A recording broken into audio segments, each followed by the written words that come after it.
6:08. Oh my god. Oh my god. All right, we had friends. a lot to cover.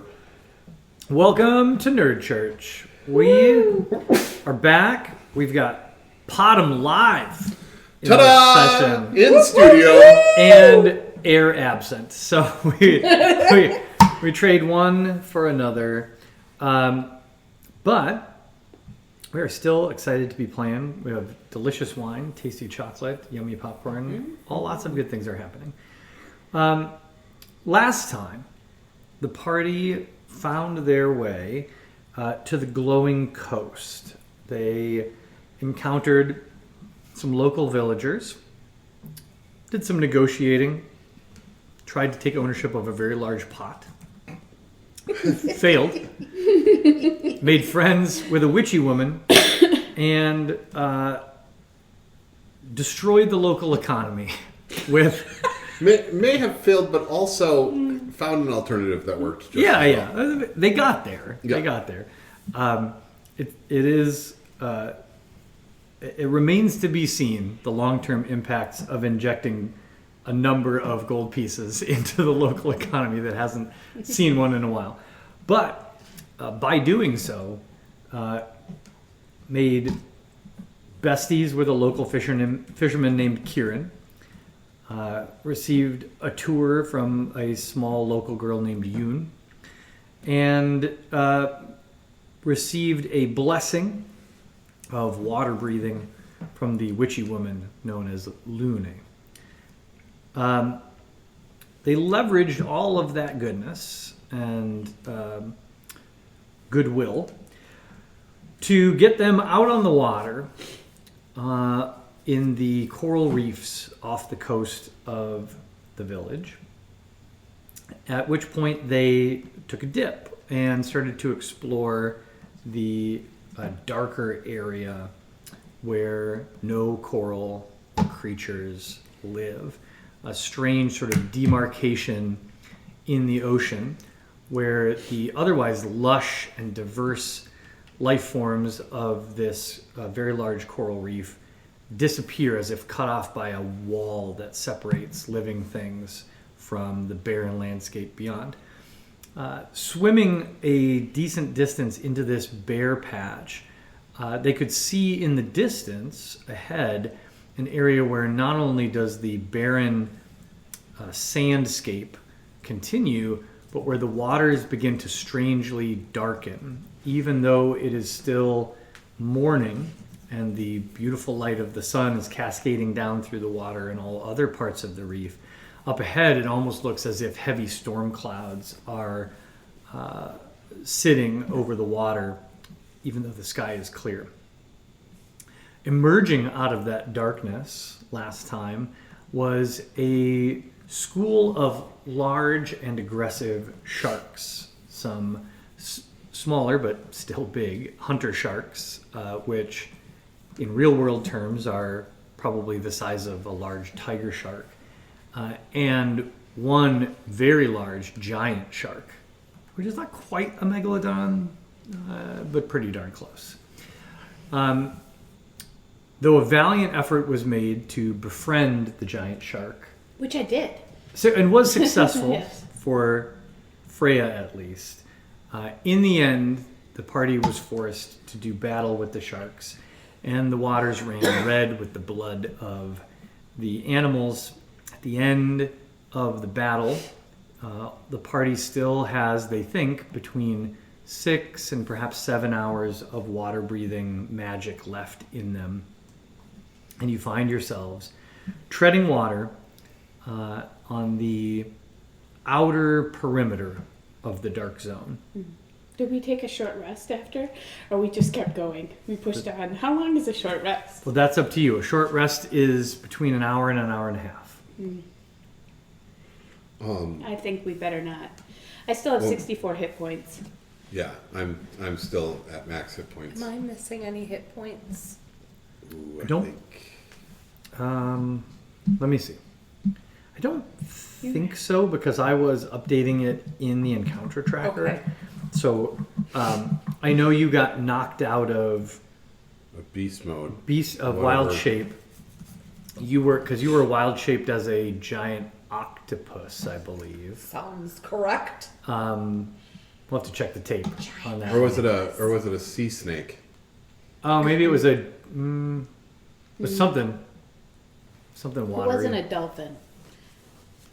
Oh yeah, no, It was a dolphin. It was a It dolphin. was a dolphin. It was a dolphin because your attacks were very It wasn't mid. Yeah. Of course. You were just bottlenosing. I it. probably got But- distracted and Yeah. started It was flipping a around like a dolphin. dolphin. But the good news is it was the HP buffer you needed Excellent. to make your way through the shark attack. Yeah. Oh, wow. So yeah, I don't believe you took damage, or if you Yeah. did, we. I took some damage, not a ton. So You still have 65 hit points. 64. But you know, I only take half damage most of the time. Yeah. Well, we'll see Nice. what happens. if you keep that rage up, life is good most of the time. So you tell me as you float there, what's the next step? You are still not a crazy distance from the from Kieran's boat. Oh no. We didn't We're get in what we this. needed, right? Oh, we No, just fought the no. sharks. We're going down. Right. We gotta go down to the darkness. Right. We got to get what we need. Let's go check out that darkness. Yeah. Mm-hmm. Agreed. I think that's definitely what Potom is. So you have water breathing magic as well. Oh, I think We we all all do. do. Yeah. Well, Being like a everybody is rock? everybody's currently under the enchantment. Right. Yeah. Do you sink? Oh yeah, for sure. Like Potom got in and the Like whole walking- thing Yeah. Yep. went to the Yeah. bottom. That's Yeah. amazing. Because not only is Potom by himself as a rock gnome probably not neutrally buoyant, Right.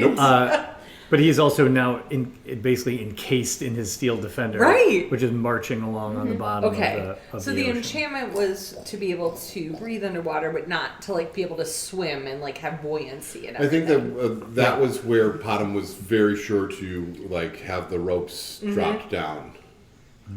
I think that I remember Just picturing it all in specifically my it head, being like all of us. this needs to be a thing. Yep. Yeah, and as a reminder, well, I guess, or insight for Courtney, there are mechanical differences when fighting underwater. Okay. And because you all do not have a spell that's giving you like freedom of movement No. or whatever, there is an impact there. So And I'm not in wild shape. I'm just an elf. at this currently, point, yeah. right? So creatures who do not have a swim speed, so we're just talking rules language now. If you don't have a swim speed, which none of your characters do, No. you do when wild shaped as a creature Right. who can swim. But if you don't, then you're moving at half your movement speed. First of all, second of all, your attacks are rolled at disadvantage under certain conditions. So there are some weapons that are not Okay. at a disadvantage. So spears, tridents, things like that, javelins, whatnot. And ranged weapons like a crossbow or a short bow or something like that only operate at their minimum or at their maximum or at their minimum distance Okay. requirement. So like a bow generally has 2 distance ratings attached to it. One is like the effective range, and then the next is the greatest effective range. So on land, if let's say, I forget what the longbow is, I think it's 50 and 150 or something like that. That might be the short bow. But that longer distance is the range you can still attack within, but you do that at disadvantage at the longer distance. The shorter distance is the range you can attack at normally. Yeah. Underwater, you can't attack at all at that greater distance. It just won't get there. Yeah. And the shorter distance is at disadvantage. And for me, because all of my attacks are like spells or like a thorn whip or something, are Yeah. all those muted as well? No. So magic is not impacted Okay. underwater, with a couple exceptions. So fire magic underwater Sure. is basically everybody who's underwater essentially has fire resistance. Okay. If you're like fully immersed in water, Just and makes lightning sense. is doubled. So Ooh. environmental Okay. fun times. Cool. Thank you. I've never Ice fought has underwater. ice has some weird effects too, but I'm going to treat that more narratively. Okay. So, with all of that said, underwater fighting is a little weird. You all sort of clean yourselves up, figure out your path, and you start heading on into the darker waters. You're moving relatively slowly, again, because you're swimming. I'll remind you the water here is not crazy deep. You can easily see the surface, and were you not heading into this unnatural space where the waters seem to be sort of leaching the light away, the water's not getting deeper, it's just getting darker. So were you in a different space, you would easily see the waves sort of above you. You would see the sand beneath you brightly lit by the morning sun. Now I would say late morning. But weirdly, it is getting darker and darker. So though you can still see the surface above you, and you can kind of see flickers of the sun up there, all the water around you slowly feels as if cloud cover is building. There's just less and less light as you move forward. I think Potham will, reach into his little bag of tricks and pull out one of his little clockwork lights, hook it up to Please tell me pop he it onto puts the it on his shoulder head. of his armor. Yeah, very good. So it does cast a sort of a bubble of light around you, 5 feet, 10 feet. I forget what it says, I but think 5 feet is. it's not. So it's not huge. But what's interesting to all of you, perhaps, is that it is distinct. So, like, if you were, and you have been before, like in a cavern or a crypt or something, and Potham pulls one of these out, the light grows dimmer as it gets beyond 5 feet, but it's not like there's a line where suddenly it goes from Potham's light is revealing this, and then it's pitch black after that. It's like anything. Like if you carried a torch in a cave, it'd be dimmer and dimmer and dimmer until your eyes couldn't make it out. But down here, that's not what you're seeing. You're seeing almost literally a sphere around Potham's light. Now it looks like he's in a light bubble, traveling so cute. through. Little Glinda bubble. Yeah, traveling through what is Stomping across the bottom. stomping across the bottom of the sand with puffs of sand coming up on every step. But the further along you march, the more distinct that contrast becomes between the magical light of Potham's little lamp and the Blackness beyond. the blackness beyond. Yeah, and it's not right now. It's not pitch black, but the demarcation is becoming more and more distinct That's cool. as you march forward. And for those of you that are not within that bubble, it's getting harder and harder to see down here. It's getting dimmer and dimmer. So, those of us with dark vision for 60 feet, is that only for like a natural darkness, or is it helping No, me in this water? that's helping you here. Okay. Yeah. Okay. So we're at this point, at least, and you've been now traveling inwards towards the source of this darkness for probably 30 minutes. At this point, it is still the equivalent of like a moonlit night on the surface. So you can still see clearly, especially if you have dark vision, you can see just fine. But this is not what it's supposed to look like, Yeah. right? If you surfaced right now, you'd be looking at the bright light of a near cloudless blue sky in the tropics. Cool. And that's not what it's like down here. Okay. Freya's just gonna swim kind of above Potham. I've got fairly good swimming ability, but I have some limited dim vision now, I believe, with Slash, but I don't have. And this spell allows us to breathe underwater, but we can't really communicate to each other than just gestures, right? Right. Yeah. I think that Potom will also, just as he sees Freya up above, after the initial startle of like, "Gah," Gator! No, it's fine. will It's a saltwater croc. will again reach in, do his little, tinkering, and offer Freya her own light. Yeah, That I can hang around my neck as a swim. there you Okay. go. I like it. Can All right, I? good.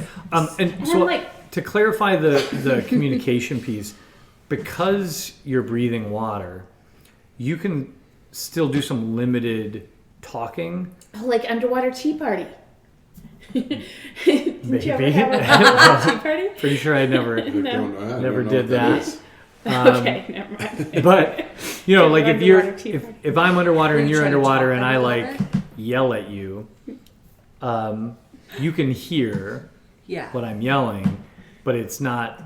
It's It's not the same. garbled. It's garbled and it's a much shorter distance. that It's you not can- a fishing. Sounds like this. Well, weirdly, it probably doesn't because there's no bubbles coming out of your mouth. Right. But it is. I'll just say like That's not what the camp songs say now. Yeah, Yeah. exactly. That is not that. the distances are shorter. Let's say, but I wouldn't say it's two totally truths for numbered. us: ostriches and camp songs. Yeah. Come on. Ostriches aren't real, and camp songs are a lie. Ostriches were never real, and so you can't transform into one. Come on, man. Can I investigate with my dark vision to see if I'm picking up anything?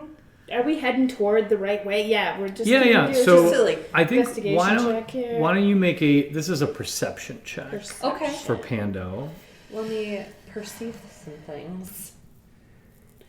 Is there anything else that we're? 17. Oh, okay. Sorry. Go No, ahead. you're good. No, I was just going to say, is there anything else that we're feeling along with this? Does the darkness feel different than the water? Do we get are we feel freaking out a bit in the darkness, or is it cold, excessively cold? In or- my head, I feel like Pando knows this is very unnatural. This is not how this is supposed to feel.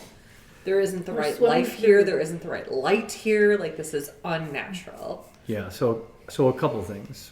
First, the moment Pando passed that sort of demarcation line between the reef and this dark zone, she was very uncomfortable because it's like a hole in the wild. Different. It feels functionally different than the wound. The wound, when Pandos entered it, felt like a violation of the wild, a perversion, like the wild was there, but it was in pain or sick or being tormented in some way. This is other than that. It's like the wild just isn't here. It's gone. Yeah, it's like Gabe just lost one of his molars, and when you lose it, I don't know how long it's been for all of us having lost a tooth, but I can still kind of vaguely remember your tongue can't stop exploring that Absolutely. gap, and It's so just weird. Just your brain can't wrap your head around the fact that there's nothing there and there should be something there. And it feels so much larger than it actually is. Yep, that's a little bit like what this is for Pando, I think. Okay. Spiritually, it's like your whole life and especially in the last few months, Yeah. you've felt the presence of the wild in such a significant way constantly, no matter what was going on, and now it's not there. And that, I think, is maybe even more disturbing to Pando than being in the wound. As you get deeper and deeper into this dark zone, Pando, with a 17, you feel pretty confident that you all are maybe not heading perfectly in the direction of the mathematical center of this effect, but you feel very confident you're on target towards the middle of this. And to your point earlier, Katie, it is getting colder in the water. So that is, but not like suddenly you're in the Arctic.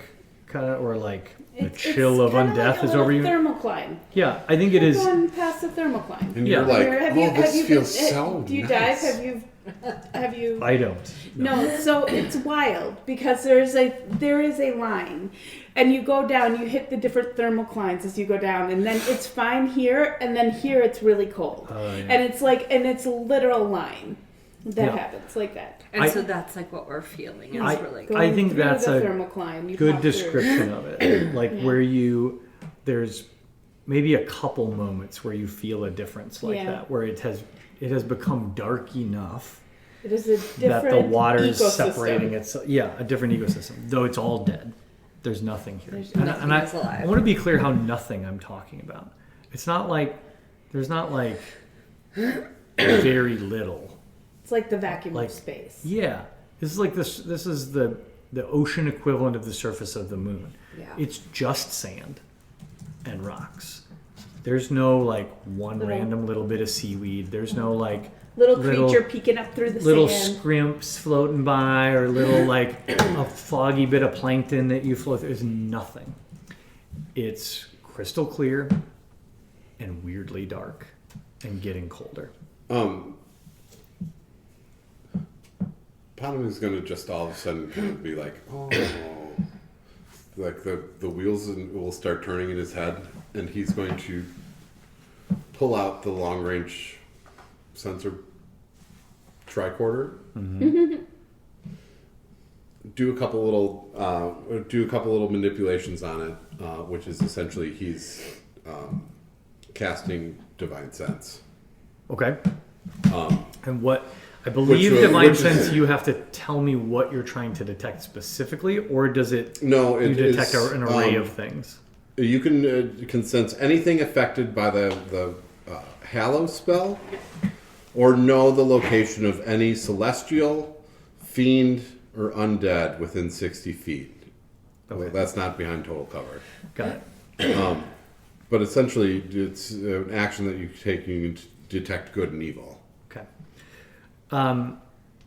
So while I think what if we're talking about it like on a tricorder, Yeah.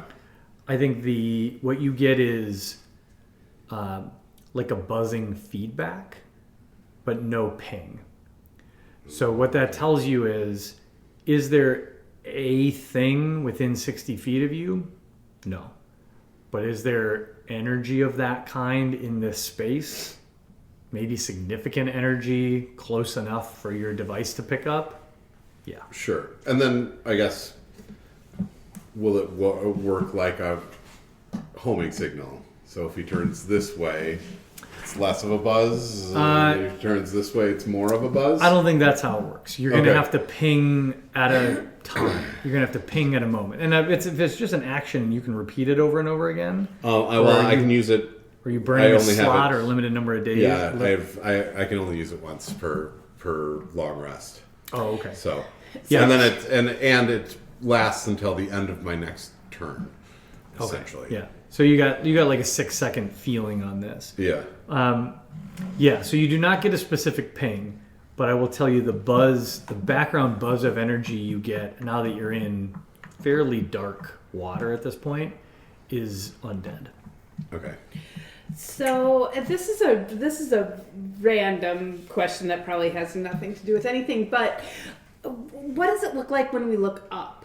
So like when you're really far down in clear water and you look up, you can see the surface. Is it black when we look up, or when we look up, can we still see? You can. When you look up, you can still see, but I would describe it as if probably the best metaphor I could make for this is like window tint. So like if you put really heavy window tint on, Like the Camry. there you go, and then you like look at the sun, Yeah. you can still see the sun. You're like, Sure. that's there, but it doesn't like it's hidden, right? It's Yeah. greatly reduced. And so that's what you see when you look up. And as you travel forward, it's almost like extra layers of tint are being added. So Interesting. when you look up, you see the sky. You can see the round circle of the sun. Right. But it's getting smaller and smaller. It's getting to its more defined thing, not its shining brightness. That's right. Okay. Thanks. Got it. So after close to an hour's travel, Oof. Burning an hour, guys. That's a long time underwater, actually. How long do we have altogether? 8 hours? 8 hours. Yeah, 8 hours. So we're at 6-ish. You would hours estimate right now? you have less than 6 hours at this point. 5.5 hours. Not sure exactly, but less than 6 hours. This is not a world of stopwatches, so Yeah. doing We're your best. guessing. We're Yeah. doing our best. And we have to make it back to a boat, right? Well, we can just go straight up, Yeah. can't we? We have to make it back to air. Yeah, I True. mean, you're not in deep water, You're right. so you have to make You're it back right. to air and then figure Yeah. something out. But We're not in deep water yet. good point. Yeah. All right, so Pando, you have the highest perception. Well, actually, let's do this like a travel roll. Okay. So I want somebody to make a perception check. That person, we're going to say, is sort of running point. Well, actually, let me back off on that. You all tell me what role you think everybody would be playing as the party is proceeding forward. Like, what's everybody focused on individually? Okay. I mean, in my head, just because of my dark vision, I was thinking that Panda was trying to get her eyes on whatever they might be coming across as quickly as possible. Mm-hmm. So, like, that's where it was in my head. But if we're doing something differently, I'm open to that as well. Freya is super focused. She can't really see far ahead, Yeah. but she can see her people. And so she's super focused on her people and like hyper watching like what's going on with each person. So you're on the ground, you're up there. I can still see with my sphere of light, and I don't want to lose anybody. Okay. So I'm watching everyone. Good. And I guess an hour ago will also figure that I have run into Pando while we're down there, and you also have your own sphere of light. We all have our beacons. Got it. As does air. So we can see the spheres of light Right. a little ways off. Yeah. That's how I'm Which watching. helps us see each other. Yeah, exactly. I'm Freya just is trying like trying to- to triangulate and make sure Yeah. that she's by everybody Yeah. as much as possible. Good. I would imagine, and you guys can tell me if you think this is right, but I would imagine air is sort of more like, air also has dark vision, but I would imagine air is a little more head on a swivel, like looking left, looking right, looking behind. Uh-huh. If she knows that you are kind of like trying Yeah. to see where you're all going, that she's more like looking for threats. Yeah. On the Watching our perimeter. backs. And I feel like Potom will have taken up, the center. He's like the homing beacon base. Mm-hmm. So, like he's the rally point. Yeah. Okay. So And as far as our travel speeds go, I mean, I guess I only have I would say I'm a great swimmer, but I guess I only have a swim speed of 20 feet a minute. Or whatever feet- that 20 is, feet 20 around. feet. 20 feet around around. is 6 seconds. Okay, So- so 20 feet, that's pretty fast. We're clipping along. Yeah, So you'll- an hour, we've gone really far. Really far. Yeah. You're in a big area. Yeah. You're crossing Okay. a stretch of ocean. That became clear to me right now. Uh-huh. Because in my head, It was I was a thinking it was smaller-ish a area, It was yeah. Yeah, I guess so I you got- also thought that when it was initially described that it was a smaller area than that. you guys, if you're picturing in your head that this dark zone is like a city block, No. okay.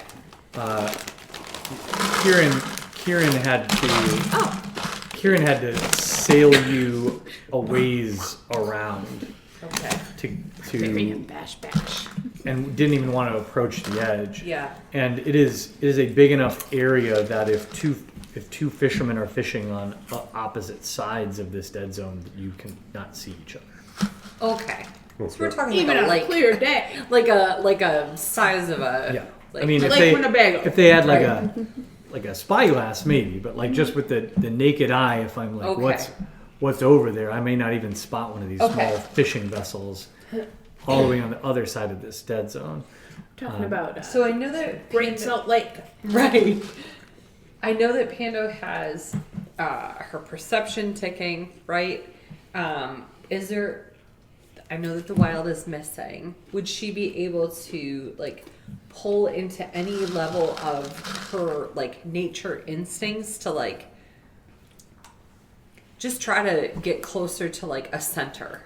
Because I'm assuming the center is going to be like where this is Pando's thought. Yep. Well, the way you've been approaching this up to this point, and what I was giving you credit for that 17 perception roll, is you're differentiating You're pulling us the toward edges Okay. where it's a little So my perception brighter is doing that. versus the deep dark that's Okay. more directly ahead. And so you feel confident you've been guiding the group deeper and deeper into darkness. Okay. Okay, let's do it.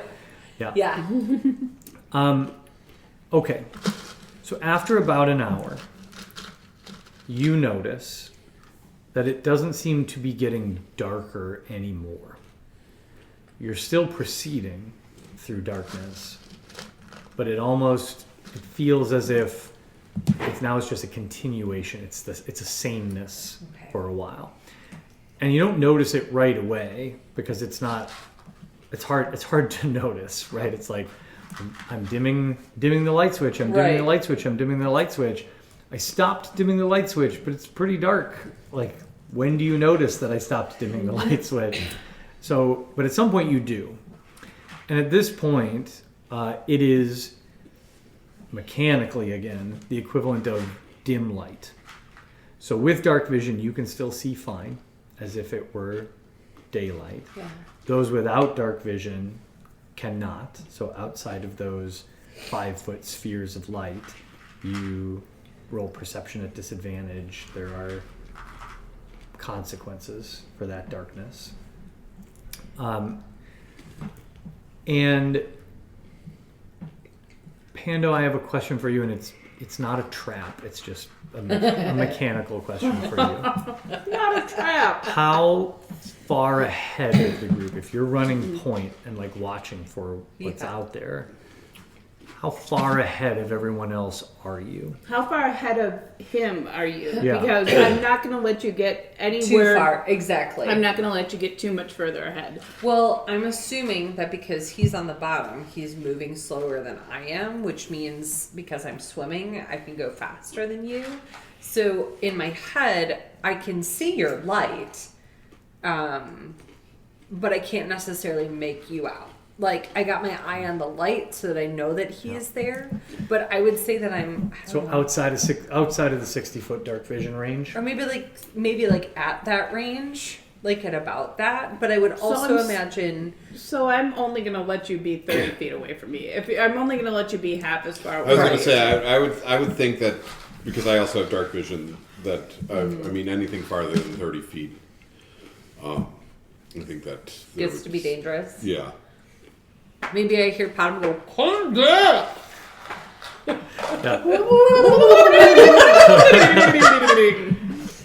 All right. So then, how do I figure this?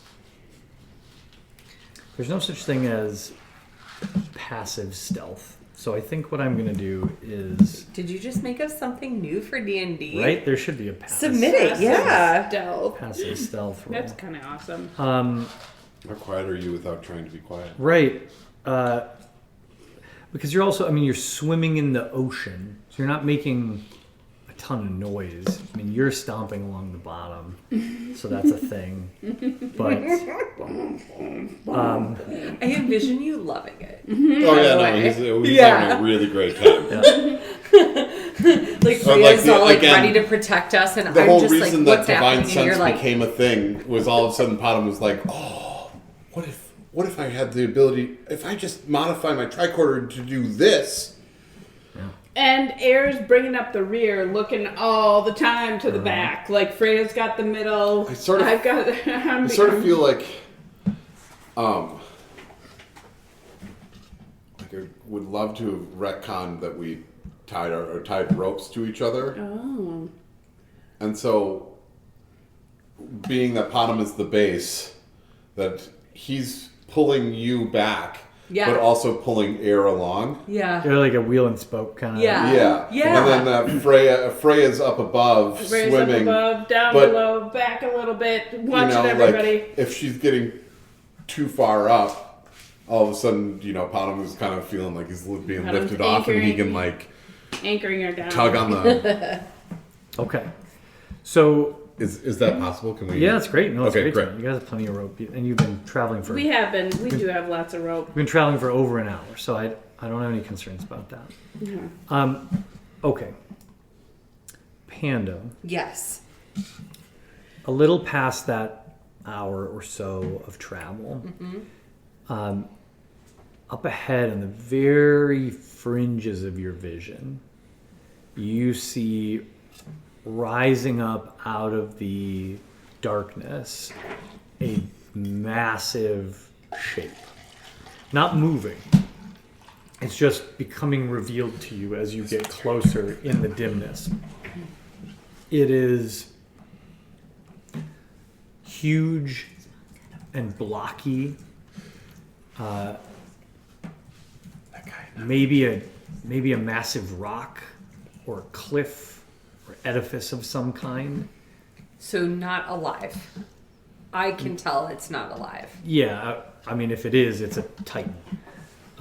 It's I'm not ready for that in there's water, a Matt. there's a huge. This feels like a landscape feature. Okay. There's some sort of huge edifice Yeah. revealing itself to you in the distance. It's wide and blocky, and again, the water here is only 40 feet deep, probably. So this thing isn't tall necessarily, but it does stretch up close to the surface. It takes up a portion of the underwater horizon, let's call it. Yeah. And between you and this shape, you also see some smaller but still large shapes, dark shapes in the sand. Debris, perhaps, of some kind, or detritus. Okay.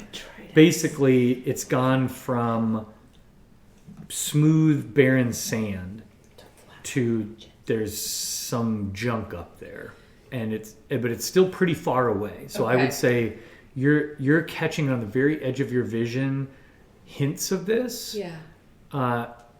You're maybe still like 200 feet away. Okay.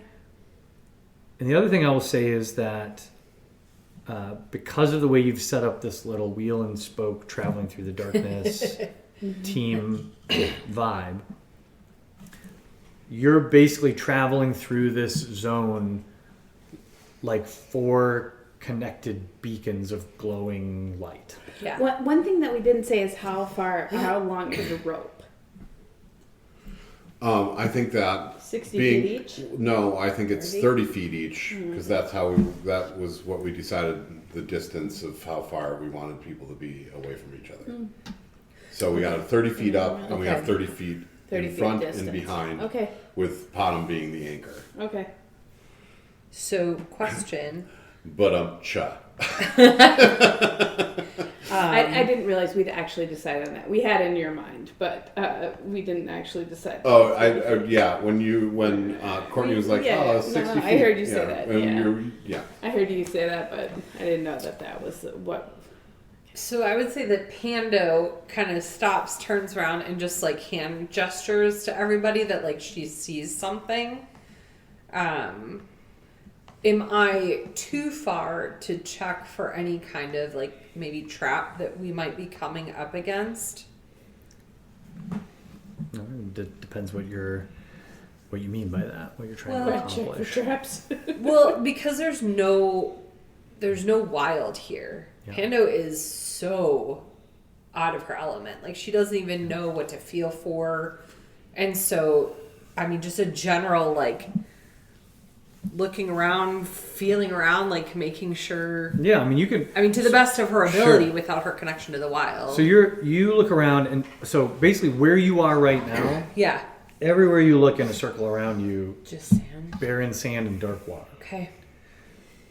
What I'm the cue I'm giving you here is that you are starting to see something distinct out Yeah. ahead of you. You're not sure what it is.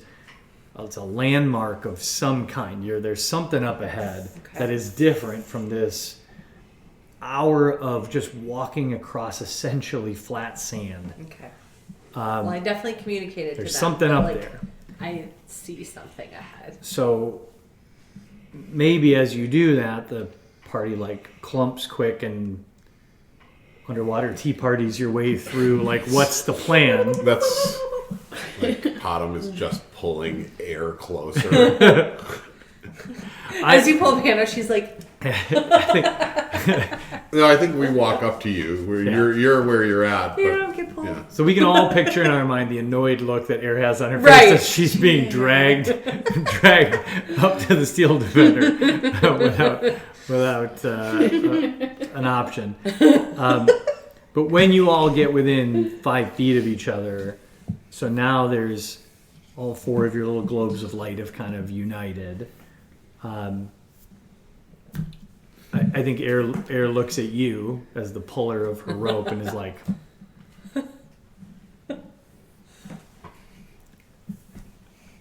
it's great podcast. Okay. Great podcast material. Yes. It's just like when you're It's listening the to a comedy album podcast. and the comic is doing Just some kind of a physical and comedy. There's some then physical comedy for you You to hear the enjoy. audience laughing in rounds as Yes. they like are doing different things. Maybe you hear like a clink, and you're like, "What's happening?" So Pando gestures that she sees something. Potom gestures to Air to look at Panda. Air looks at Panda. Pando Right, re-gestures that she sees Just something. rolls her eyes again. There. The entire party looks in the direction that Pando is gesturing. So I will say again, those with dark vision can just see the faintest hints of large objects. Freya's like, what? Freya's like, no, I believe it. I know I can't see. If you guys can't see, I believe you. How many figures are up there? Freya's just a lot of thumbs up. Fine, sure. She's like, door route? So what you're basically able to make out, and this is from a long ways away. So if you guys want to get closer and get more detail, you can. We do. Yes, we do. But from a long way away, you're seeing one very large, blocky object, and then some smaller stuff between you and that object. I think And by smaller, I mean it's hard to say, but by smaller, I mean like sailboat sized. Right. Smaller is relative. So like the big thing is I mean, we're only 40 Big. feet down. building big. yeah. Yeah. Building big, but we're only 40 feet down, so it can't be that big. It's not sticking out of the water. But is wide. Wide. yeah. Deep and wide. Yeah. Okay. I think that Potom will just kind of sand table it for Freya quick. Yeah. We'll just kind of be like the best that he can, and we'll also turn and go, "This is not the scale." Freya gets it. She gets it. Yeah. There's something up there. So I think I'm pretty sure Air at this point would probably be trying to communicate in some way that the light globes at this point are not concealing you, right? That if you decide to move forward towards whatever this is, you're either going in a blaze of glory, or if we want to get closer to see what this is, maybe that's going to happen without one of these light globes. Freya's like, okay, well, whatever, guys. Because we're all tethered and I have dark vision, doesn't Air have dark vision? Yeah. Yeah, So and I have dark vision. Yeah, so we can dim it.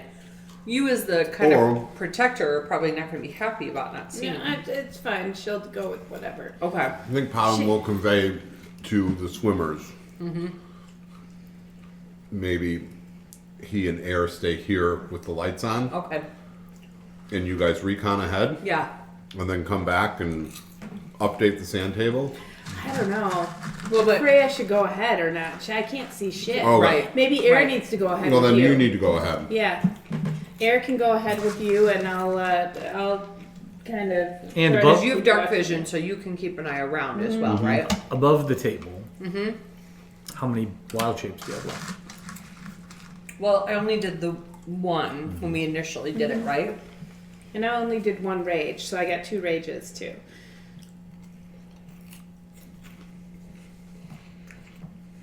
I should have one more. Sorry, I don't know where my wild shape little button is. So sorry. It should be in There your. it is in my actions. Yeah.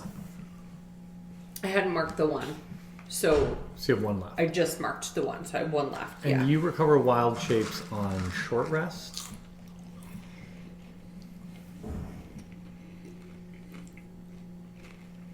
Okay. Twice per short rest.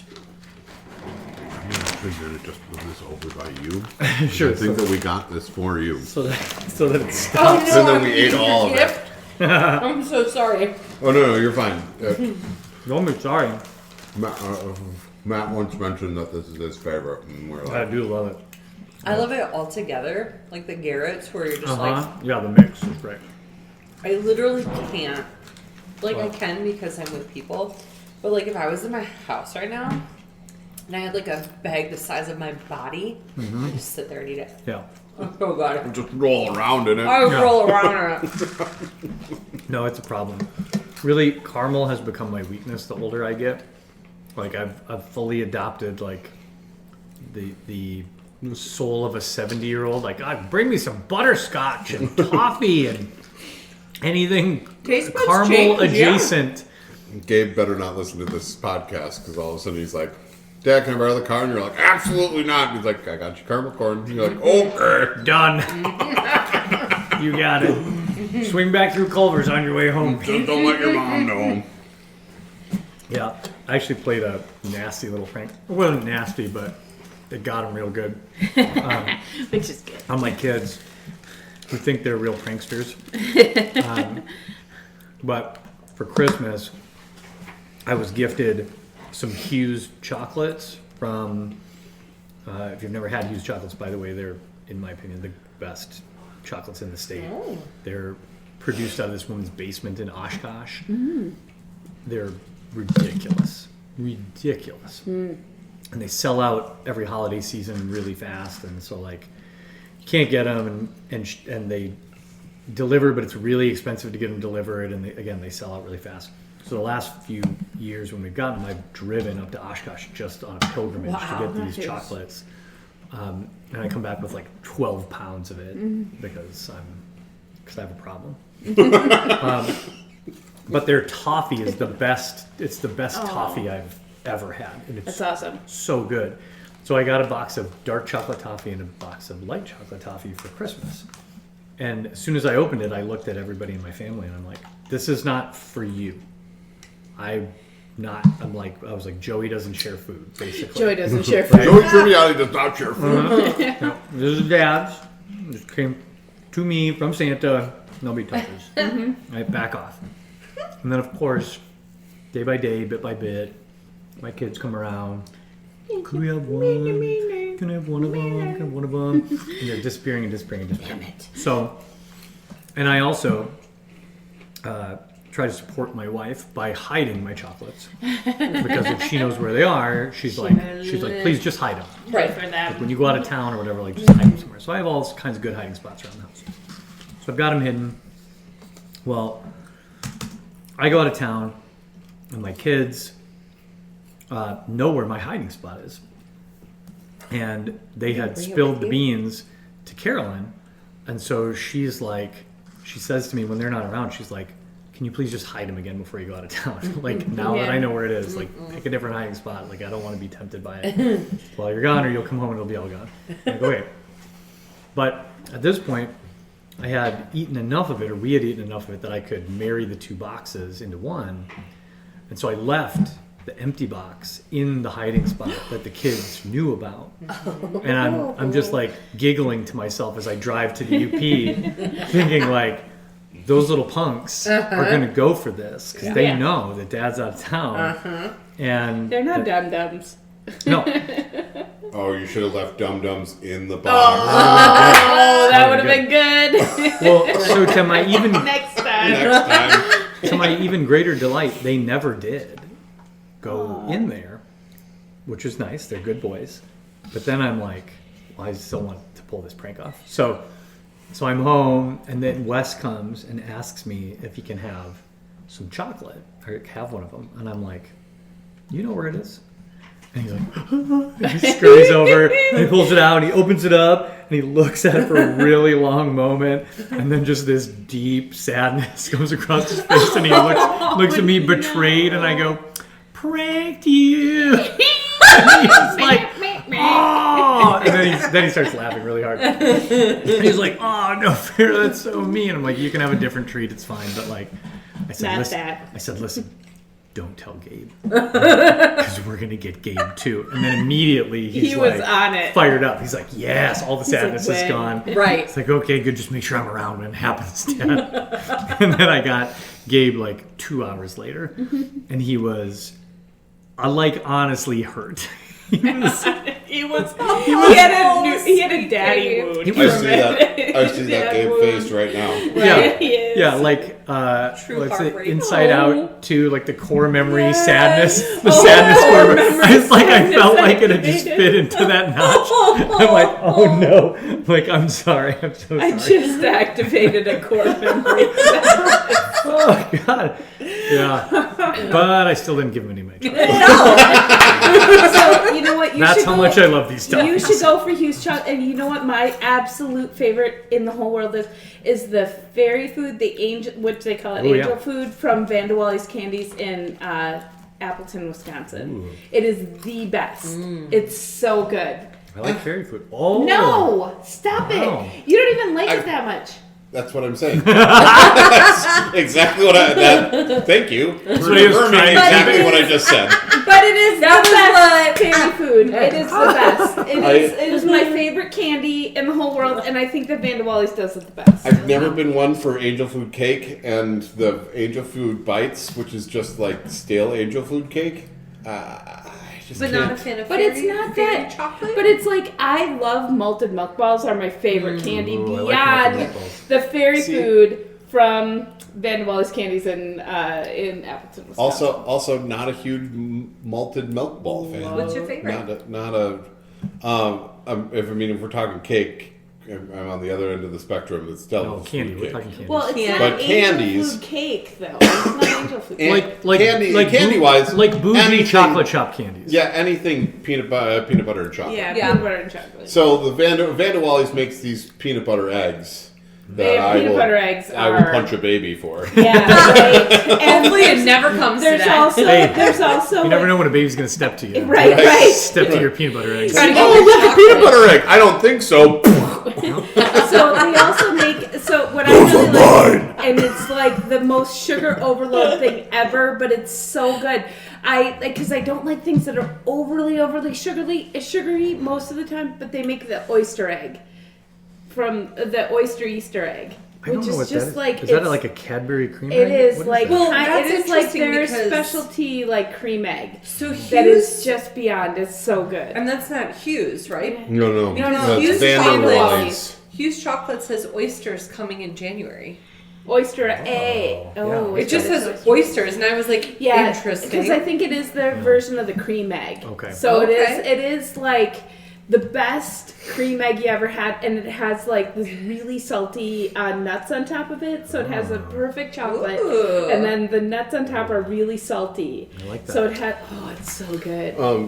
Carolyn had introduced me to the Trader Joe's peanut butter cups. Oh, yeah. Which Are you a big They're, fan? they're solid. I mean, They're solid. I'm down for that. Yeah. I like that the chocolate is hard, and then the peanut butter is really Yeah. creamy. That's a good Like, like that makes pantry me- staple. Yep. It is. Yeah. It is. Makes me happy. It's like my bullet. It's like my bullet rye. But Always in the cabinet. sure, Right. Always on hand. Might not be the Bullet pie is special the treat, best, but it is. but it's you always so, need it on hand. right. It is clean and solid and so good. So I would like right along with that. I mean, like a Reese's peanut butter cup is just your rail whiskey. Which, if that's all you got, Hey, sometimes I'm you gonna have need it. a shot. yep, I'm gonna have it. Yep. But if I can Might put choose, the Coke in. Van de Wally's peanut butter egg is Yeah. up there. Yeah. I would say if you You guys make a are making pilgrimage to me for Hughes want- chocolates, Van de Yeah, Wallis is the Van de stop. Wally's is another Van de 15 Wallis. minutes up the road. Yeah. Anyway, sorry. No Sorry, I had apologies to- for delicious I had to food talks. pee, and then But we had that's- delicious food talks. Did we There's go no on apologies pause? for that. That's yummy. No, I- sometimes we need a pivot, a little treat tangent. I'm also on the whole would much rather have like chocolate and peanut butter chocolate or chocolate over any sort of fruit candy. Oh, sure. Yeah. For, Yeah. For real. Yeah. So, So- here. Sour Patch Kids are my only exception to that. Yeah, They're- yeah, That's do my you- Oh them. yeah, of course. that's my Hardcore. kryptonite. Yep. I love it. Yeah. Yeah. Same here. And you know. Oh, I should have brought those I can. here. No, you should not. I have Sour Patch Kids roulette, oh. which is a bag of Sour Patch Kids, but every once in a while there's a pickle flavored one. I honestly think I would love it. Yeah, well that's just it. Yeah, It's- it's probably really good. I love pickles. and I So brought treat them versus punch. I brought them to play because I figured that my siblings and I were going to be sitting around playing games, and we just never got to that point. There was too Yeah. much to do this last weekend. Too much dad stuff. Which was You know. beautiful. It was. Yeah, really it nice. was a really it was good. real good. Yeah. It was real good. I like it. Yeah, and I just didn't think about bringing them here. I should have. No, you should That would've- not have. that would've Thank been you fun. for not. It's probably for the best. We do have a little bit of sugar at the table already. Honestly, I just tell my mom too. I'm like, I don't give a it just. You don't need to buy me anything for Christmas except a bag of those candies because that's all I want. Right? I love Yeah, it so that's how it should work now. There's a certain age at which I'm like, much. They're still just give me the like treat. $25 a bag. Yeah, too. just give me the treat that I feel bad about getting for myself. Exactly. Give me permission to splurge on this. Very good. All right, gang. So Back in action. back in action. You, Pando, Yes, sir. you are scouting ahead. Yep. Okay. Describe to me how you are proceeding. Well, I'm swimming in my elf form, and I'm trying to go as straight as possible toward the big mass. But I would say, like, as I get closer and closer, I'm going to be like swiveling to look next to me too, because like I have no idea if those things are inanimate objects or enemies we're gonna have to fight. I don't want to waste my wild shape yet. Like I want to wait. But that would be like Pando is very on edge and highly aware of everything that she is swimming toward. Okay. So like the second she can start to make out details, she's gonna want to, I mean, either communicate if she senses any kind of danger, or actually, and even communicate if she senses no danger, right? Like, yeah, All right. heightened awareness. So off you go. Scouting out ahead. No light source. No, Okay. You move forward about 100 feet ahead of your party. I want you to make another perception check, please. okay. 23. That's She very, is vigilant. That's very good. Pando only right now. I would like you to go into the maps function of D&D Beyond, and I will show you what you see. Okay. So out ahead of you, in the dim water, Yes. you see what appears to be a small shipwreck, and then the heavy stone remains of what appears to be some kind of ancient building. Partially, or maybe more, I should say, significantly buried in the sand. The portion of it jutting up above the sand is large, but is clearly only one wing or perhaps the top of a tower of a much larger structure that has settled deep into the sand over, who knows, hundreds, thousands of years. Hard to say. The stone is weathered and broken in places. But more than that, what concerns you is that you can see relatively smaller, they look small compared to the building, shapes sort of prowling about through the shipwreck, over the walls. And you can tell from a distance that what you see are ghouls. Their bodies look a little more bloated than some of the ghouls that you faced on land. But these are clearly prowling. There are undead prowling this sunken edifice.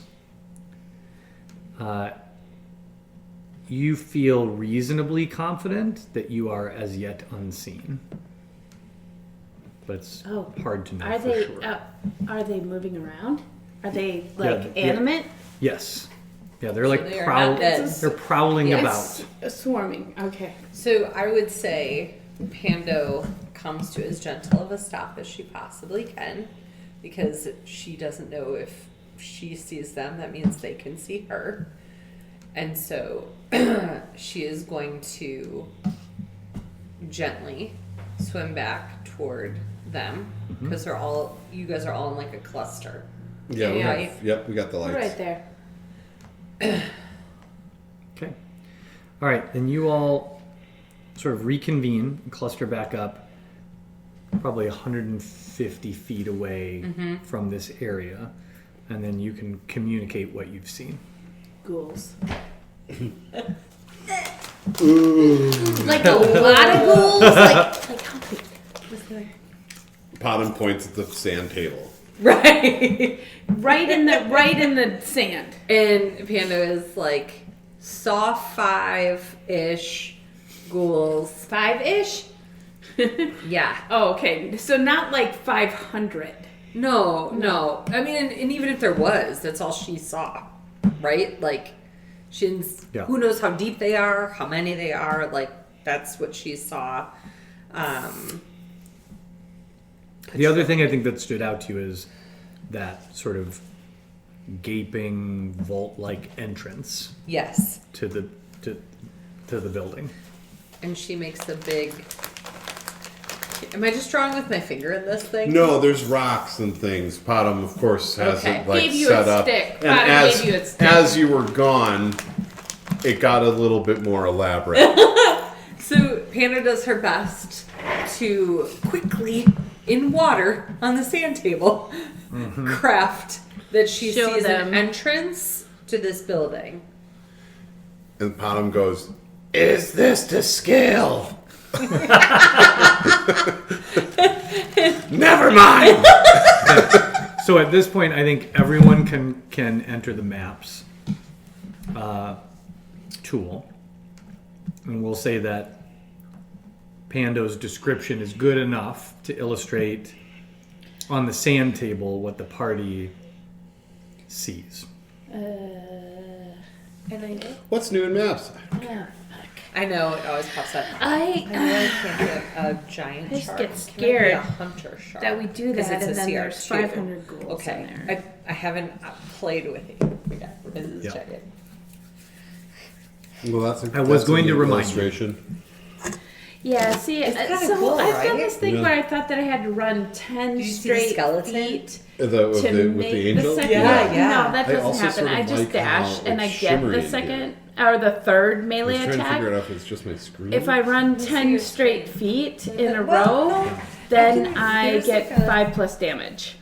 Oh, nice. Yeah, I should probably My remind coloring myself is of a little those bit things different, and but play yeah, correctly. It's got like a vibe of Yeah, there's a lightness shimmer to it. Yeah. Yeah, I like that. Pretty map. Yeah, so I'm just saying that out loud to you so that I play that correctly because I never have been. Good.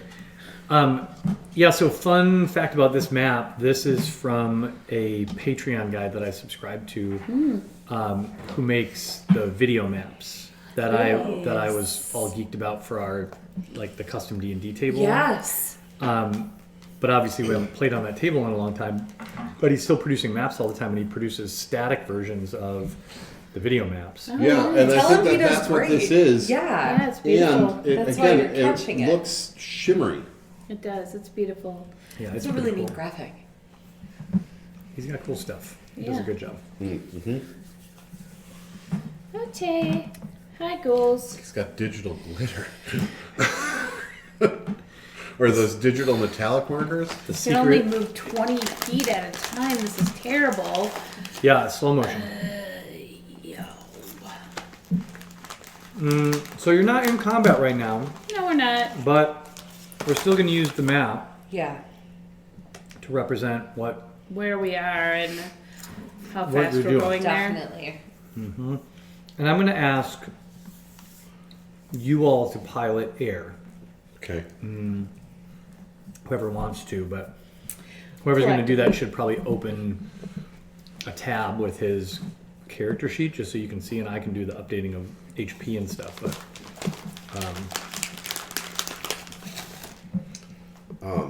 Chandra, it sounds like something you should do. I also think that at this point, Potom will collect and extinguish the lights. okay. Can I ask a logistical question? Yeah. Can underwater, can a fae be summoned? Do they have restrictions on their movement like we do? No, they good. They're the same. Okay. Yeah. Duplicate. Spells like Summon Fae, I'm going to say, and maybe different GMs would play it differently, but I'm going to say that when you cast a spell like Summon Fae, that it summons something appropriate to the environment.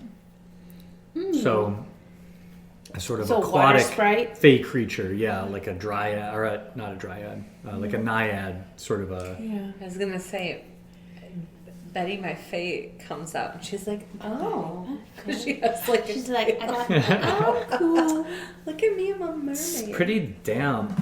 I don't. Mermaid. Wet. I don't know. I don't know. Not into it, my hair. Ugh. So God, my Betty. hair. So Betty. I'm getting pruny. Just deep line. Okay.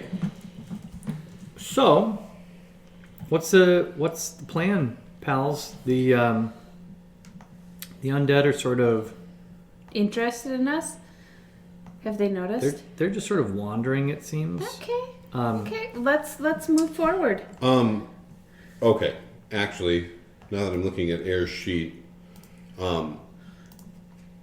Air's going to get all of our attention and cast dancing lights Oh. and head it off towards. Let's go back to the map. Let's ping the map and draw. Is it select? Is that how I ping? No. Point and ping. That's how I do it.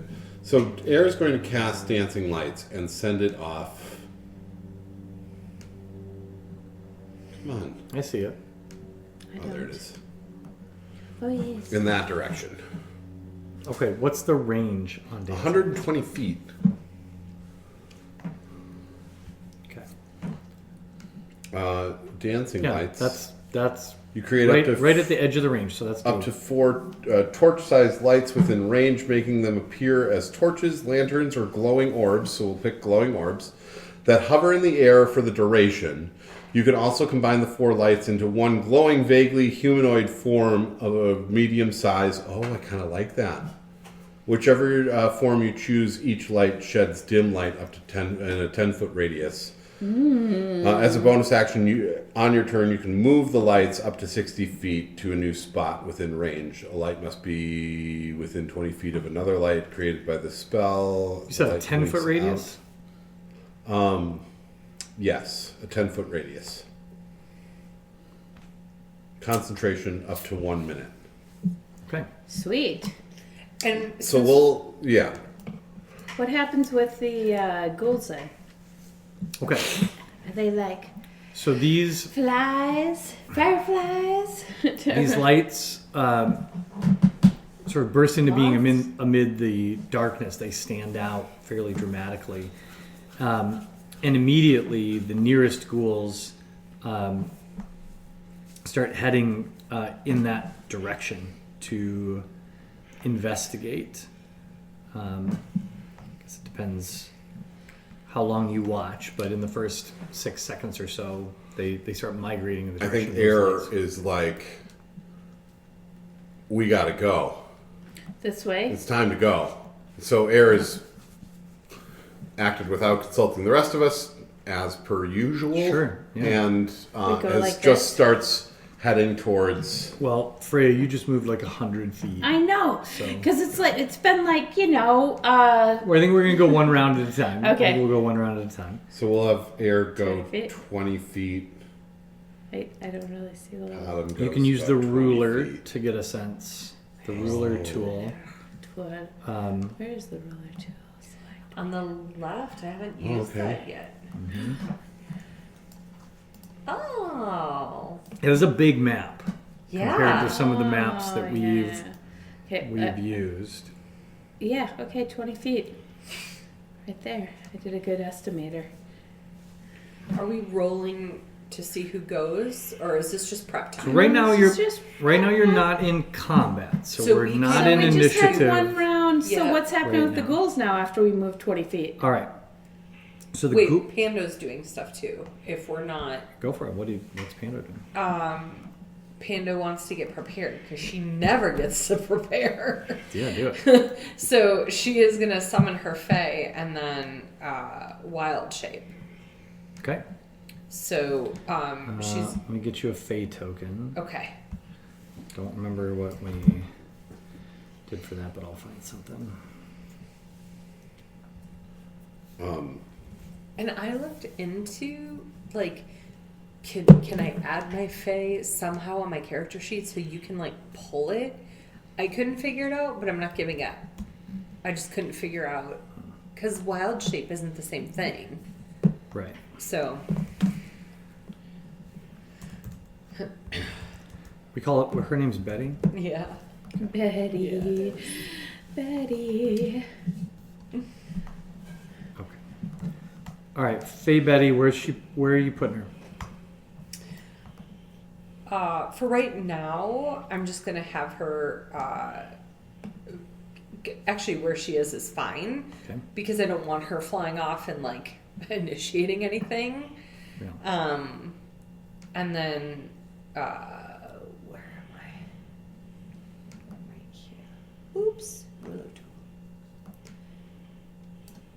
And then I'm just scooching near her, but I'm gonna wild shape into a shark so that I don't have to waste that when I'm Okay. there. I can't make it. So, So I'm I'll a let hunter you get the shark. shark out there first, and then I'll tell you what Air does. In my head, it does feel more like when Maui turns into a shark. You know, have you ever seen Moana? No. Yes. The first 20 so minutes of each delightful. movie. I actually haven't watched a Disney movie really since The Little Mermaid. Honestly, if you're gonna start somewhere, start with Moana. Moana. Moana's It's a good one. super good. It's super good. Yeah. Yeah. My friend Edith is from Guam, and she's like, I'm represented, and that almost made me want to watch it for her. She loved Moana. It's good. Music's Yeah. good. Yep. Story's good. It's The a good chicken is funny. Chicken's funny. Chicken's awesome. Yeah. Okay, so now that Never the ghouls are getting Frozen. close to the lights, Air is going to move the lights again, probably another, let's say 30 feet, which is now off of the map. Okay. So I guess north of where that is. All right. Put it right around there. So two of the ghouls continue in that direction. And the other two you see start to, and then as if they've been interrupted or heard some kind of command, they stop and turn back and start moving back in the direction of this building. I just feel like we kill these ghouls and a whole bunch of ghouls are coming out of that hole. Okay, let's just keep going. Mm-hmm. All right, well, you let's call that the ghoul's turn. So you've got control of your tokens if you want to move your 20 feet or whatever. Pando, as a hunter shark, you can move way farther. Yeah. Why can't... Also, and Matt, I'm just saying this out loud because I'm not sure if you're aware of this trait, but a hunter shark has advantage on melee attack rolls against any creature that doesn't have all its hit points. Okay. Yeah. Get him a little bit bloody Yeah. and go to town. Panda got violent. No. Do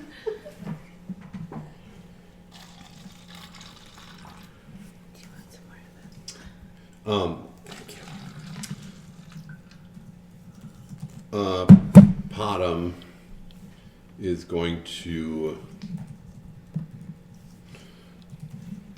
in his underwater speak, say shields up and activate his defensive fields for his armor, Okay. which gives him 5 temporary hit points. Nice. Like it. And we'll just, for flavor, there is a blue-ish sort of magical light that just kind of activates over the top of his entire the Lovely. entire So he's now exocomp. brightly glowing blue. No, Excellent. I mean I would say it just kind of shimmers for a moment All and right. then is there. Okay. Fair. I don't think it says that it glows with divine light, being that it's an artificer trait and not a paladin trait. Right. All right, good. So I've moved air forward a little bit.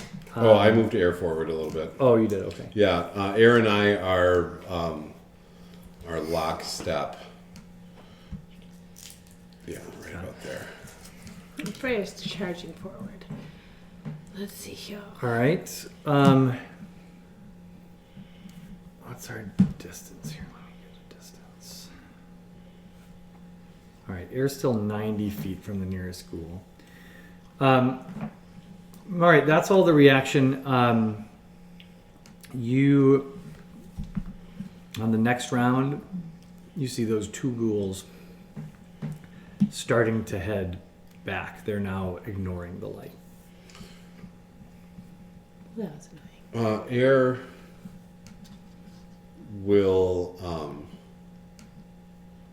will take the light and just see if she can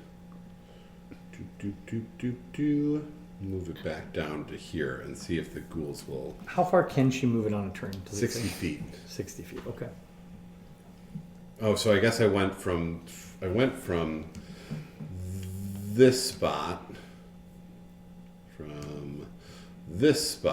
where it originally was, and we moved 30 feet up. So Yeah, Yeah, right around where you right have is about fine. there. I think it's reasonable. okay. Okay.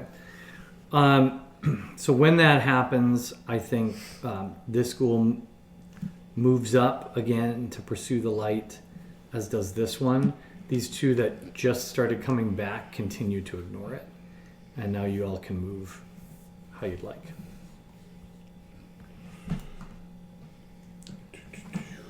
And we're still not in combat, so we don't have to do like a take turnsy thing. No, just going to put yourself where you want to be. There. Makes Potom go here, and that would make Air go here. Hunter Shark and Faye Betty. I'm trying to move myself. If you use the up at the top, there's the mouse thing that says select. If you click on that, Thank you. that you should be able to move your stuff. Yeah. Or if you at least unclick the ruler. Yeah. I'm just gonna go out and go back in. See if that. No. Weird. It is weird. So it's creating a box over. Oh, I see it. So I can move you Unclick guys. the select. Okay. Because I can move you guys. I can't move my hunter shark or Faye. Oh, is that because it's not me? Oh. But like I can literally move you guys. Yeah. So see, That's Pam, weird. I can take Yeah. you. Whoa. I know. It's just Where are you going? Yeah. Maybe that's because you're not it's not your companion. Okay. Well, how about this? Panda, I'm going to unhide. You can. Not I think if unhide you actual click on you. the hand. Did you click on the hand? No, Yes. the hand is Pam. hand is Yeah, Pam. that doesn't help. I can move Pando. Pando, you move Pando where you want to be, and I'll put your hunter shark on top of the Pando marker for now. And then my little Faye is coming with me. She's Why highly up agitated. there? That's where the light is. So we're sneaking down As around. long as I can see the light. That was on the Doug Knox playlist. All right. Now, friends, we're going to roll initiative Okay. because They can see us. at this point you have been spotted, not by the ghouls, but you have been spotted. So we're going to roll initiative. I've got 17 for Freya. This first one is for air. Is an 8 for air. 8. Okay. 8 or 6. She gets a +2. She gets the plus. Panda with a 13. Yes. And Potem with a 9. Do I have to roll for Betty? Which is great because Potem, You. air. I have to add Betty here. Betty's going to go right after you. Okay. I do always love it when Prey can charge in. Okay. So, what happens is, I think Air sees this first. Air looks up and sees a humanoid creature standing atop this sort of monolithic structure. It's still fairly far away, but it's a sort of hideous amphibian hybrid sort of a creature. Here's a fun little image of what he sees. Ooh. Yeah. Tentacled but humanoid with these sort of face flaps and huge sort of deep water large eyes. That's not a ghoul, right? That's a different kind of creature. Yeah, not a ghoul. Okay. Distinct from the ghouls. And as sort of just as air sees it, it sees you all at about the same time. You're And- saying we lock eyes across the room. That's right. And all of you hear not a sound, but you hear something in your mind. Damn it. A sort of shriek that sort of scrapes across your brains as this creature unleashes some sort of psychic howl. And as it does, all 4 ghouls that you can see immediately turn from wherever they are and face you and begin to sort of slaver and move in your direction. These ghouls are, as I said, are different from the ones that you encountered on land. Their bodies are sort of puffy with seawater. Yeah, that makes sense. Their bellies are distended.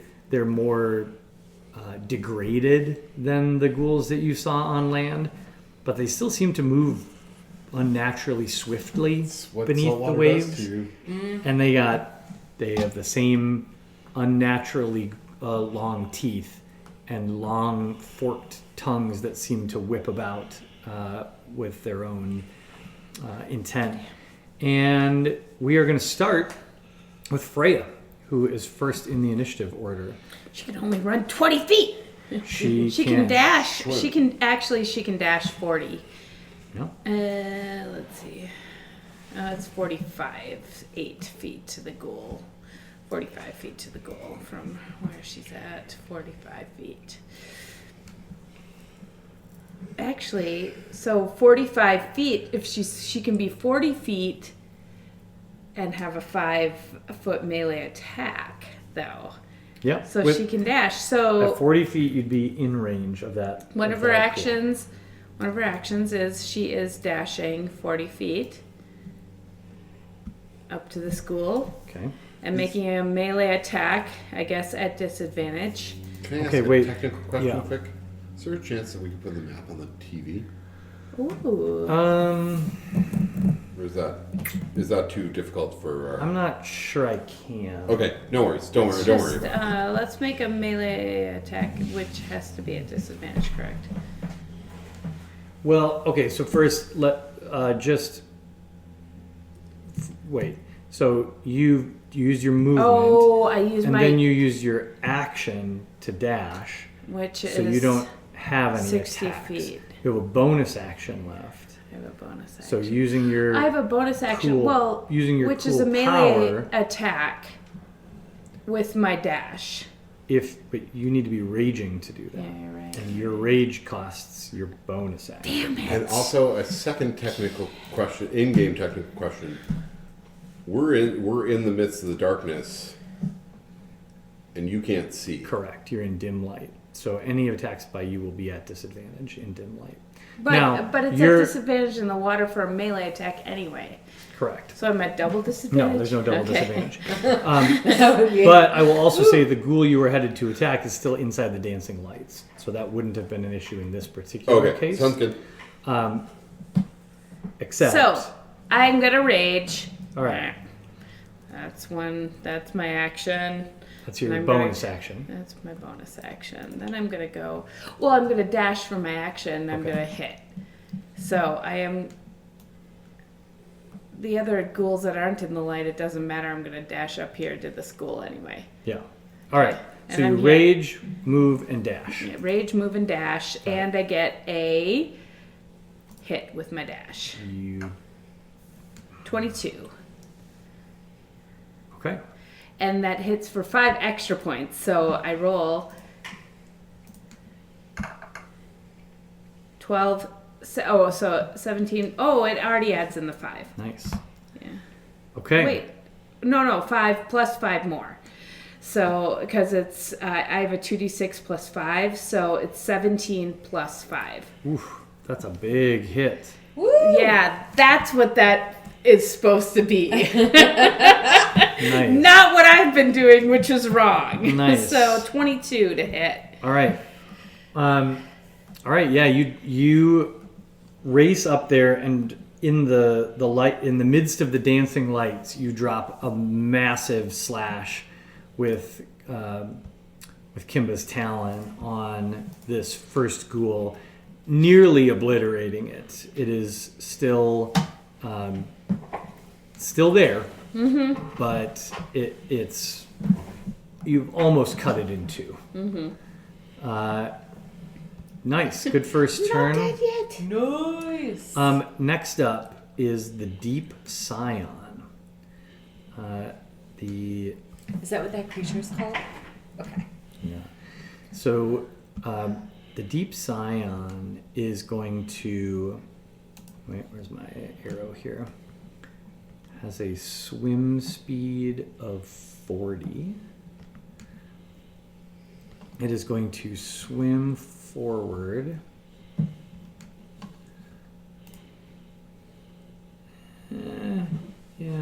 Like this direction, I think. I didn't even see it. So it's going to swim forward here, I don't see it. Weird. Oh, there we go. And it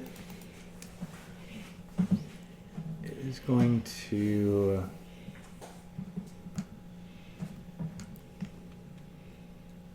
a little closer. It is going to launch a javelin at Freya. Okay. It gets a plus 6. So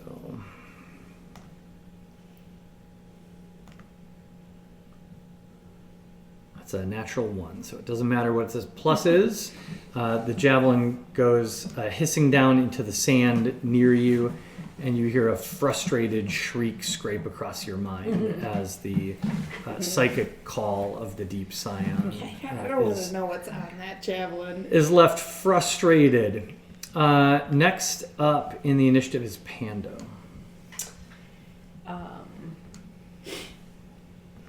So Shark Pando Mm-hmm. is going to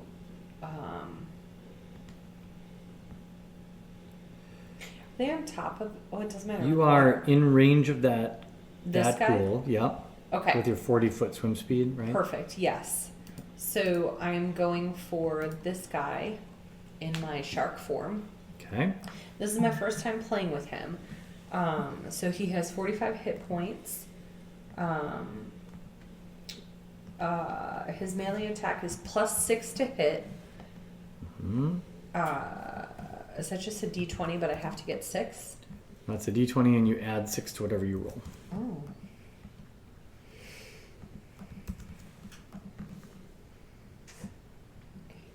So 17 + 6. You're going to hit very easily. I hit him real good. Hit him real good, and you can do your big bitey damage. And then I'm going to bite him so much. So hard. So And freaking you're gonna hard. cheer I'm going for his face. You bite him right in the gross, Right here. right in his gross, Shake him back and forth. gross face.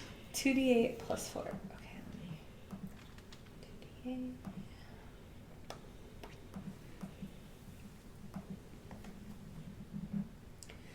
$15. All right. You bite a very large chunk out of him. He's still moving, but you basically ripped a big section of his chest out. Excellent. You know those pictures of like surfers who get bit by a great white shark and Yes. survive, and then they have The actual like the teeth hole removed. marks Yeah. like this. Yeah. It's that, except there's nothing there now. Yeah. You just you removed it like a cookie cutter, Yeah. but the ghoul is still Yeah. like clawing away. Ghouling. Then you Still spit it out on the ground. Still And ghouling. Betty's just like, Ew. Oh yeah, and it she's does a mess. not taste good. no. No, You No. spit it out. it's yuck. She got his. It's bad. It's going all around her. And I would also She got imagine it. if the water was clear, there would be a dirty. Yeah. Oh, it's like Water, a like- like a Blah. cloud of black Yeah. ichor floating around now. Yeah. Yeah, not like bright red blood, gross Icky. black. Yeah, like 28 days later, sludge. Yes. Yeah. Yes. Yeah. I just saw that. Which Definitely. weirdly is like my job now. I mean, I just see that crap all the time. I just moved to Delightful. wound care hyperbaric. Oh. So, you know, yeah, Excellent. no, that's all we do all day long. It's just So gross that's shit what I like just that. bit. Yeah, I wouldn't have wanted to bite. When Katie was telling us in the sibling chat about her job, she wrote limb preservation, and my dyslexic brain reads limb prevention, and I'm like, what the hell is that? No, we got to put a stop to this. Yeah. No more. No limbs. more no more limb for growing. you. No more lips. Ew. I really sat and thought about that for a while. I'm like, what could that possibly I would be? love to have seen you just. Anyway, We're trying to mitigate the growth of extras. yes. Just slow them down. We don't need It's any what I do. excess. I mean, Go gadget hand. I don't think so. No, no. I literally clean Not up on my pool watch. blood all day long. It's good. I like it. It's God's work. I'm glad we can do that. All right, where's Betty headed? So she What's is right she up next to me. Okay, she's coming right along. We are in tandem. So Just gonna finish off that goal. I always have for her bonus action first. So she has this fuming action where the Fae has advantage on the next attack roll it makes before the end of the turn. And then I have instructions for myself. Let's see if I remember. Okay, so d20 plus 8 plus spell attack. So I think that's 8. 15? 15 hits. Okay. 2d6 plus 6.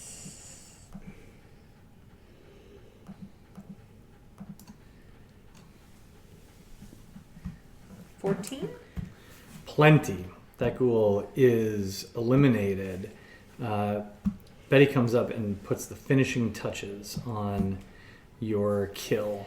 What does Betty's attack look like? That's a great question. Like, she just doesn't flipping care. Yeah, she's super And empathetic she's about over everything. it. But I also, like, she's not doing her short sword. It says melee, but it Yeah. doesn't say short sword. Yeah. So in my head, it's her teeny tiny little Fae punches, but they, like, pack a wallop. Yeah, I love So it. she's like booping the Yeah, ghoul. like, yeah, to and death? it's the amount of damage that comes from it is so not like the actual execution. And I see her like winding up. Right. And you're like, well, this isn't gonna really hurt. She's gonna.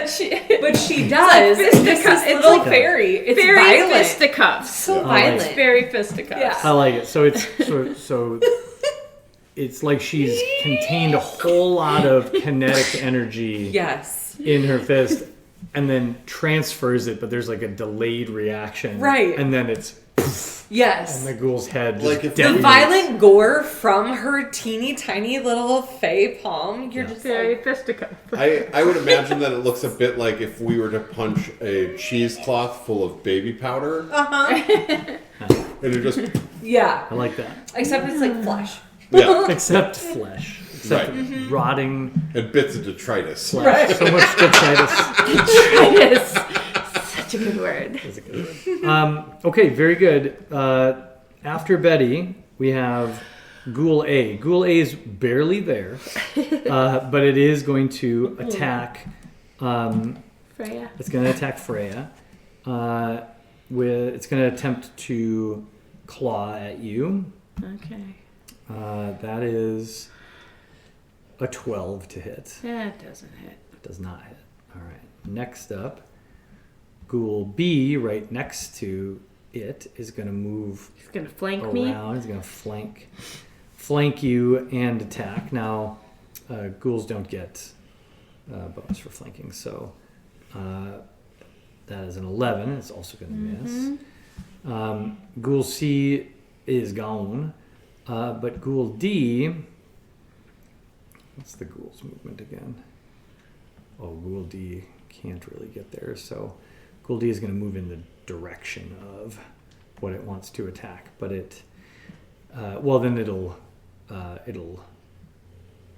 dash to get. It's not going to dash at a shark. Probably it's going to dash at Betty, but it does not get an action because it uses its action for that. And that brings us to Potom. Not that I. Isn't the Deep Science turn? Or Deep Sign took its turn already. oh, Yeah, it tried to hit me with the javelin and it got a natural one. I got you. Yeah. Okay.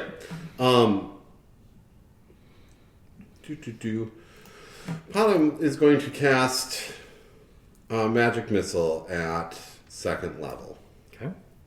That'd be Um, 4 missiles. At Deep Skyan?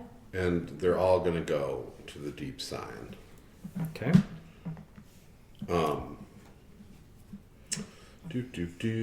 So 1, 2, 3, 4. Roll. 9 plus 4 is 13. Okay. 13 points of damage. All right. The missiles slam into its. It doesn't have scaly skin. It has. I mean, you can't see it very well. It's like a from newt. distance. Yeah, Yeah, it's more like Amphibious? amphibious vibes. Mhm. Yeah, like a saltwater amphibian. Kind of Like a Caribbean amphibian? yeah, like some sort of Caribbean amphibian. Regardless, the missiles slam into its flesh and take chunks out of it as the force damage impacts. It looks a little shaken, but this thing's stouter than it appears. Okay. And then Potham will move.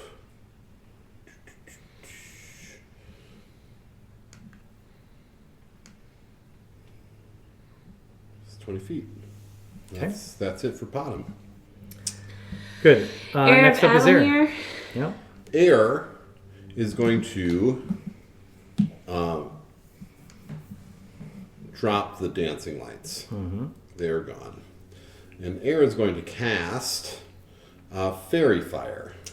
Ooh, nice. See. And so, hang on one second. I love this tool. The overlay tool. Yeah, it's Yep. pretty slick. Because it measures out how far. So all of a sudden you can make a 20-foot cube, and then you go, boom. She casts it there, and the Deep Scion, D and A, are all radiate Within the this cube. purple light. If they fail, they're safe. Oh, if they feel they're safe. Yep. And they Dex 16. Dex 16. All right. So the Scion has a +1 to that save. Scion rolls an 8, a 9. So the Scion fails and is glowy. So let me throw the glow on. I remember the glow. And Oh. our ghouls, dex are at +2, so The ghouls have a dexterity +2. Oh, I guess they're probably pretty it's bendy. a 19 for ghoul A. Oh, that was So lucky for he's Goulet. They're good. hanging on by a thread. And ghoul D is also a 19. A couple Wow. of 19s. So the We ghouls, got the do not light intended up. target. Yeah. but the Scion is now glowing with unnatural fire, outlined in glowing magical fire, which means attacks against the Deep Scion will happen at advantage. Sweet. Air moves there. Okay, excellent. Does that tax at advantage? How long does that last? Good question. We've got this for concentration up to 1 minute. Okay, so 10 Okay. rounds, 10 rounds. Cool. unless concentration's broken. True. Okay, What? But Just air's to way back there. remind us, what breaks concentration? Like if air gets. if Air takes damage, she will have to roll a Constitution saving throw, Okay. and it's something like half the damage she takes divided by 2 plus Advantage. 10. Okay. So- Advantage on Constitution to maintain your concentration. Okay. Okay, And she's got +3 on for concentration saving throws. Nice. pretty good. Good work, Air. Be in good shape. At the bottom of the round, prior to us going back to Freya, the Deep Scion cries out in it's in common, but it's in your minds. Again, this creature clearly has some kind of psychic ability. But you hear it call out, and the first few words are not recognizable to you. But then you hear, "Rise, gatekeeper! Yeah. Defend the temple!" And you hear And I poop myself. from within the that sort of dark vault-like door of the huge building, you hear a sort of rumbling, not a horn, but it almost sounds like a A horn. conch. Like a Conch shell. Like a conch shell. What's the scene in Lord of the Rings where they blow like a huge horn and it's so deep? It's not deep. It's like Yeah. it's that. It's like the It's a orc, fog like a horn. big Yes. orc horn. Where you like feel it vibrating through It's your like body. an Urukai Yes. horn. I don't like That's that. the vibes. It's Yeah. like it's all about that bass. No trouble. No trouble. No trouble. And that's it You know what? right now. Top of the round, Freya. Top of the round, Freya's moving 20 feet straight up to Deep Sky on. Okay. As you depart, both Yeah, it's ghouls two will attacks. take attacks of opportunity. Yeah, against but at disadvantage because I'm raging. you. Oh, because yeah, Yeah. got it. I just have a. I don't know if this is where I would use my sentinel. No, because she's not within 5 feet of you. Okay. So if you're Proximity next, matters. if you're No, in range, it's well, no, because it's eagle. It's my eagle that takes attacks of opportunity at disadvantage. So when I Yeah. rage, my eagle comes out. she was asking about a different. Oh yeah, no. So no. does a 13 hit you? No. Okay. And then the second ghoul does an 18 hit you? It does. Okay. Then you are going to take one of the hits. That is 6 points of damage. Your raging reduced to 3. But I do need you to make a DC 10 Constitution saving throw. You're going to really want to pass this saving throw. Because Yeah, except I got a natural 1, which Constitution I have a +2. Wait. Oh yeah, I guess that's you the are same as- paralyzed. Hold on. Oh wait a minute. No, I rolled the wrong one. I'm sorry. My saving throw. I still only got a 12. Okay, but you do succeed in that case. Oh, okay. Because I It's only a didn't DC do 10. because I have a +5 on that, and I had I rang the yeah. wrong one. Sorry. That's right. 12. Important. I did succeed. You were almost paralyzed right next to the deep scion, so that's a better situation. for That's you. good. All Phew, right, you're there. You're in Okay. its ugly face. I'm in its ugly face. I'm gonna melee attack it with Kimba's Talon, Okay, of course. that will be at which is the disadvantage. best. 11 is probably an 11. Yeah, an 11. 11 is your highest roll. Yeah. That is just enough to hit. Oh, The deep well, scion is not. here we go. It's not Then wearing armor. 14. 14 points of damage. Yep. And Okay. then I'm gonna attack it again. 18 or 24. Will hit. 18. And we shall hit it with 11 points of damage. Okay. Will do. Okay, and let's see, what am I going to do then? Any other bonus actions I can possibly do here? I should have dashed first, but I didn't, so that's okay.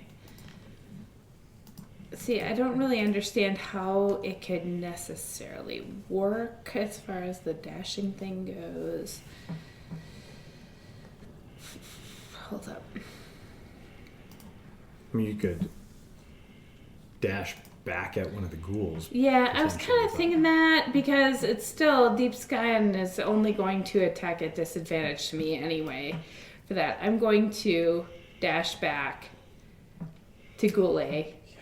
All right, he's gonna. Yes. He's gonna attempt a slash at you with his claws.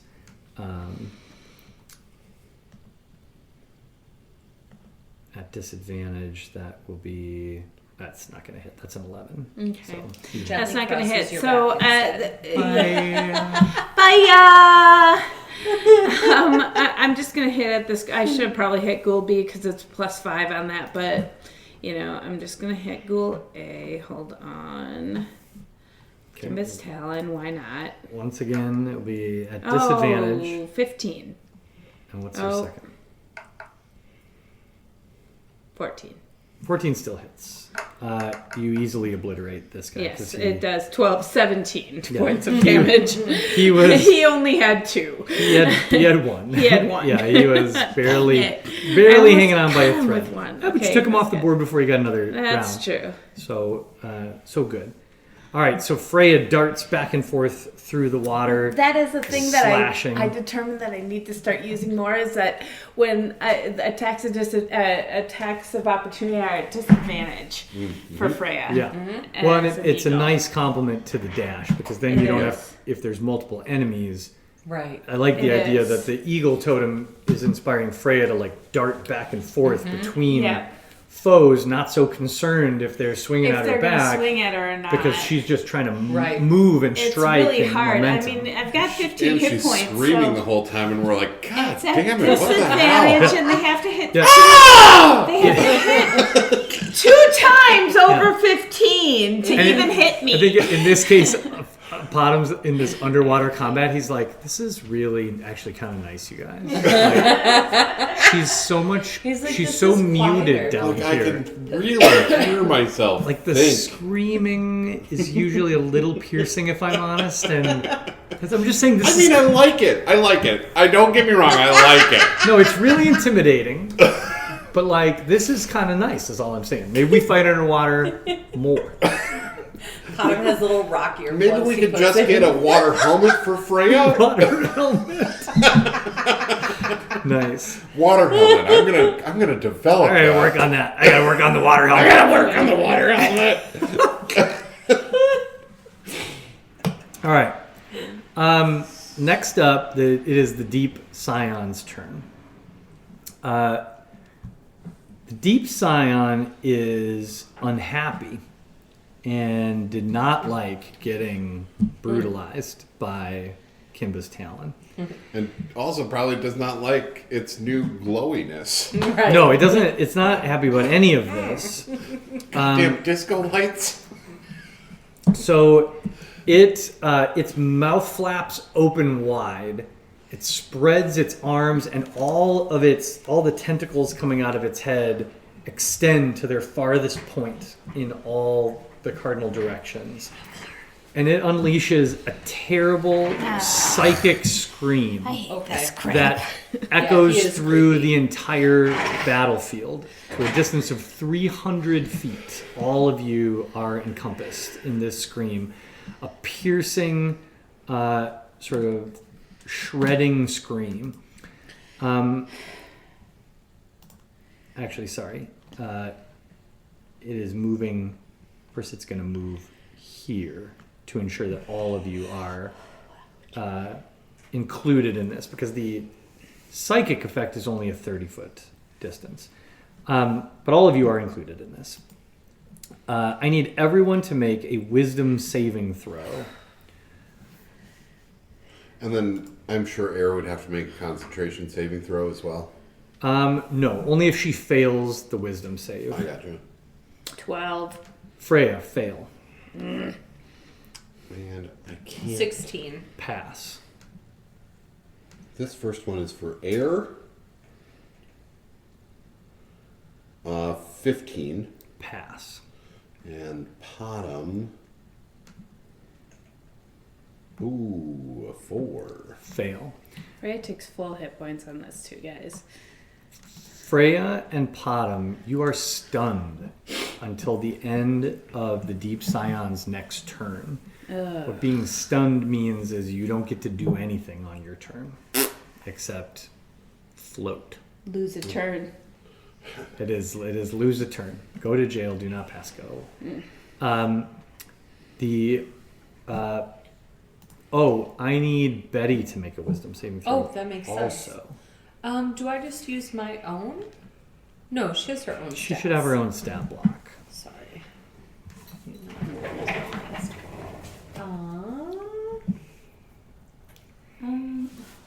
Her wisdom is 11. Okay, so she's gonna get a +0. Correct. So just a straight roll, A D20. a d20. 17. She's fine. Okay.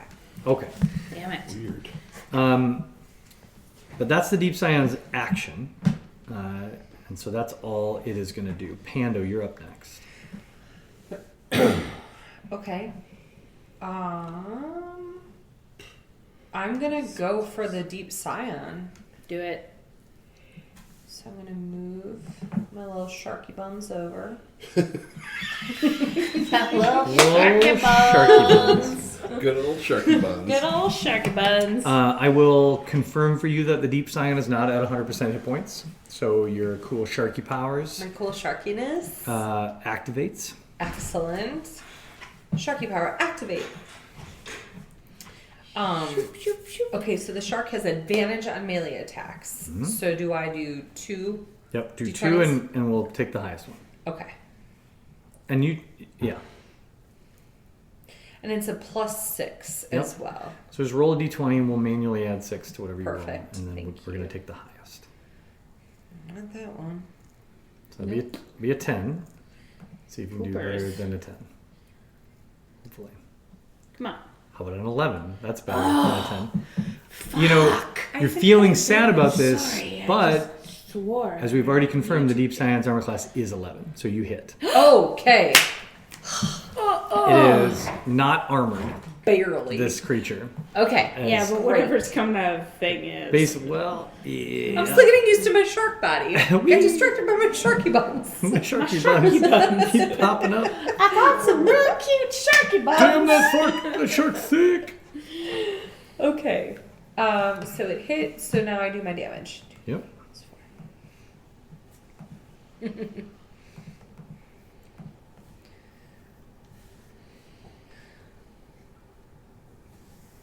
12. Okay.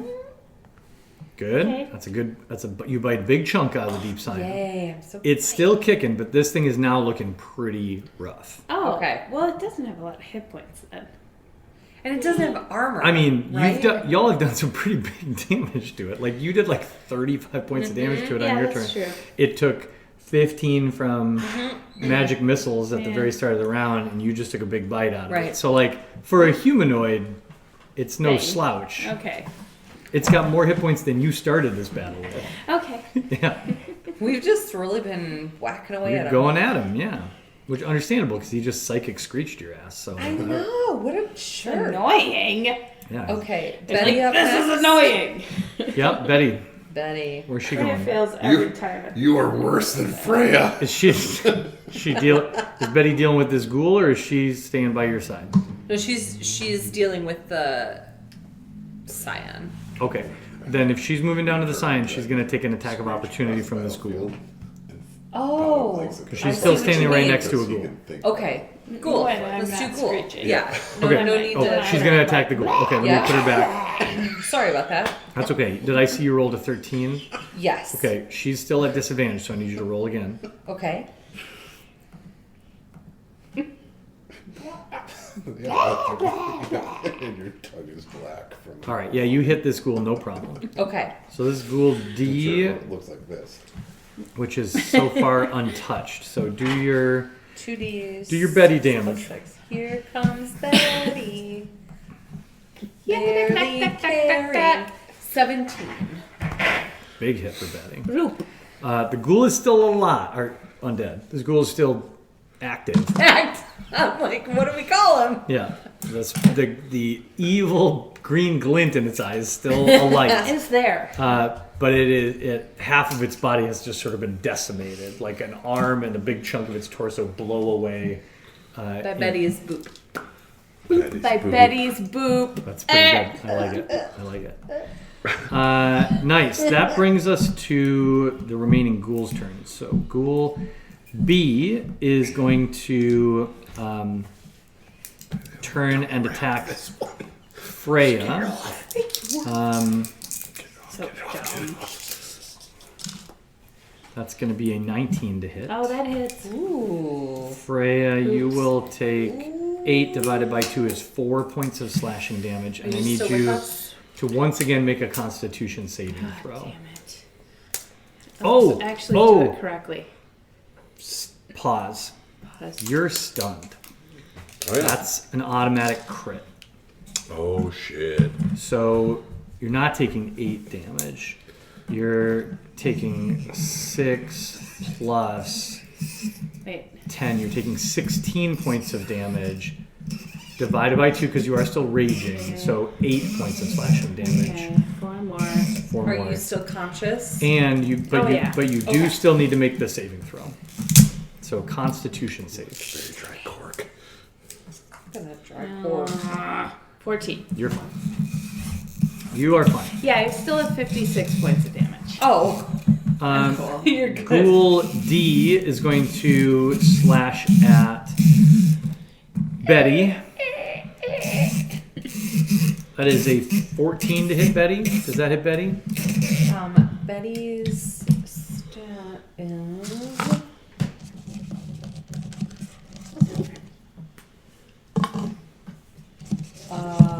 She is 12 plus the level of the spell, natural armor. What level do you have to cast this spell at? What level is the summon face spell? It's 3rd level. Okay, so she's 12 plus It's 3? confusing, right? 12 plus the level of the spell. Got it. So she's- natural armor. So she's 15, Okay. so the ghoul misses. Okay. Uh, So that's what I do every time. 12 plus 3. 3, yeah. Okay. But, so I'm good.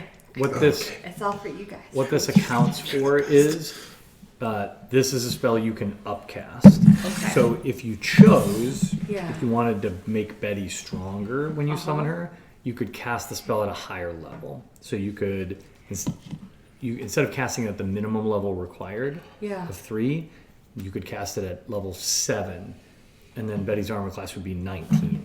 She'd be I really can hard do to- that now. No, you don't have level 7 spells. That's what But I- I'm just okay, saying, in the future. hypothetically, I got you.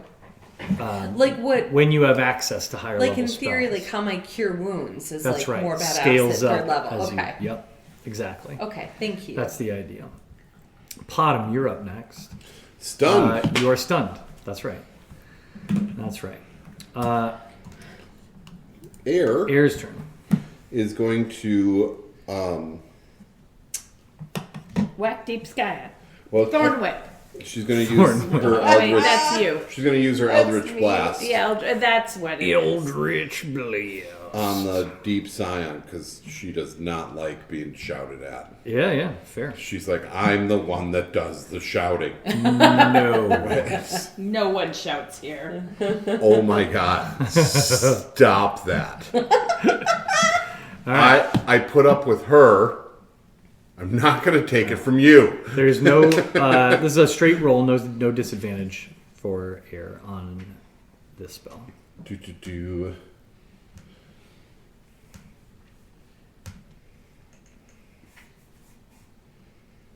12. 12 hits. Great. It's a 1d10, right? What do you say here? 1d10. Just a straight. When you're looking at other characters' cards, you can't use the dice or any of the features, so I have to like jump back to Potom quick to roll, and then do the math. Ugh! You could roll I it. Brett Favre'd that twice. My last 3 rolls have all been Brett Favre's. Boo. So yeah, 4 points of damage. Good Right. work, Air. Plink. Air just plinking away. That's fine. We'll take 4 2 over attacks next per time. action, so she'll blast her again. Oh yeah, do it. I think that Air kind of stops for a second and does the whole like, Shakes the hands up. Shake it out a little bit. like, oh, we're underwater, okay. Shake it out a little bit. Gotta adjust. Just gotta adjust to the conditions. 18 plus 8 is a 26. That is gonna very much hit. And 1d10. Let's see if you got some better math rocks over there now. Come on. 9 points of damage. 9 Okay, is much. we'll take that. We will All take right. that. 13 total. All right, the deep scion is on the edge of death, but still Not dead. Still Just functioning. needs one more boop. Those little tentacles are still a waving. At the end of Air's turn, a massive head emerges from the deep. Oh, guys, I can't even do anything on my next turn. A huge You can't do anything. reptilian Stunned. Oh, No, I haven't- not until the end of the Deep Scion's turn. A huge reptilian head emerges at the end of a long serpentine neck. This is, I want to be clear, for those that have played in Tellus for a while, this is Not a dragon. a dragon. It was like you were reading my mind. Yes. The I don't have a good token for this, but it is a huge reptilian sort of sea serpent looking creature, but it's rather than scales, its carapace is coral. So this is a coral drake. It is covered. Yes, another good word. A carapace. It is covered in coral, and as it emerges from the deep darkness of this sort of massive black door into the deeper parts of this building, this temple, whatever it is, the first thing you see of it is a small shining object. You see basically almost like a little bright white star in the darkness. And it's moving slowly back and forth, sort of weaving back and forth. And then as it emerges from the darkness, you see that it is a brightly glowing object that's embedded in the coral in the forehead of this beast. Like vision? Like a little, sure, Okay. but small Okay. relative to the very large head. To give you a scope of reference, this creature's head is the size of the table we're sitting at. So it is a massive serpent that is emerging from this hole, and there's a small shard of some kind of crystal that is glowing brightly in its forehead. Anyway, it emerges, and from the moment you can see it, it feels like it's coming out slowly, and then it moves fast. And it swims at lightning speed directly ahead, and it slams into Freya. Dang. But I don't like you. It makes 3 attacks on Freya. Holy crap. Can 3? things do that? Yeah, it does. Big things can. The first attack, which is at advantage because Freya is stunned, is with its claws. That is... Nope. Yeah, we're just gonna see if it crits. Well, it doesn't matter because it's auto crits. So it crits with its claws. Next attack is with its bite.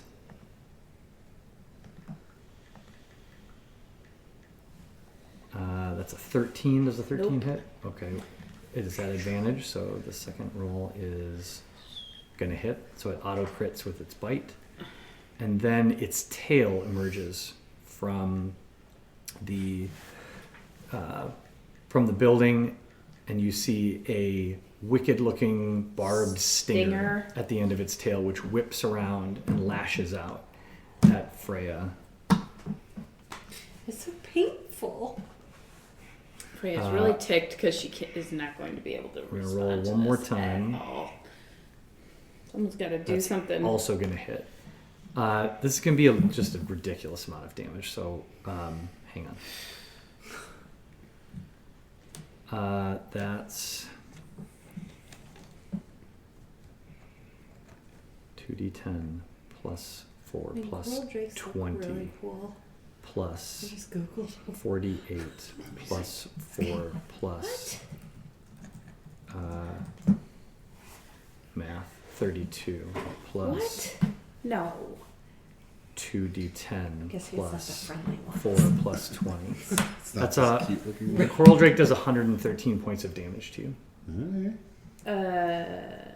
Which I have 112. How many I hit have points? 56. It does 56 points of damage to me, doesn't it? It does. 56 points of damage to me.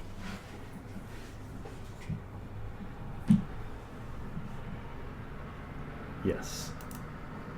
I'm done. I'm down, peoples. Yes. You are zeroed out. Hang on, we just have to see.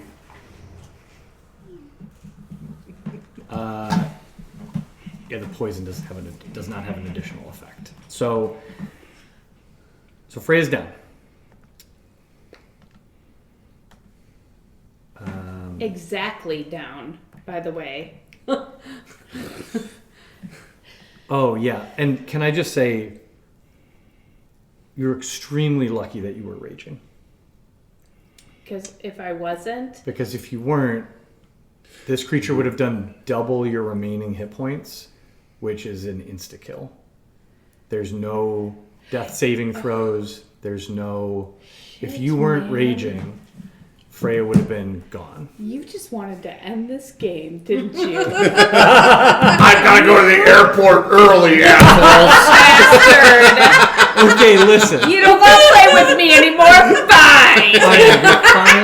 We finally get rid of Katie. Oh! But you were raging. I was raging. And So you only so, did you only I did only- 56. the Coral Drake Yeah, whatever. only did 56 points of damage. But so here, narratively, here's what happens: the Coral Drake emerges. Oh my Freya, God. still floating, stunned at the psychic screech of this deep scion, floats there, unmoving as the Drake approaches, wraps its body around her, and then just savages her. This is the thing of And- nightmares. Tears It her to hit 3 shreds times. with her claws, bites a huge chunk out of her body with its teeth, and then slams its barbed stinger deep into her chest, pumping poison into her body. Just And then all at once it releases her, and you watch her just float. Her body just float gently to the bottom of the sea. guys, someone's gotta save me. Well, that's okay. It's Top- when We all insta die. Top of the round, Freya, it's your Freya's turn. dead anyway, so No, no. I was dead and stunned. You're gonna roll a death save. Yeah. All right.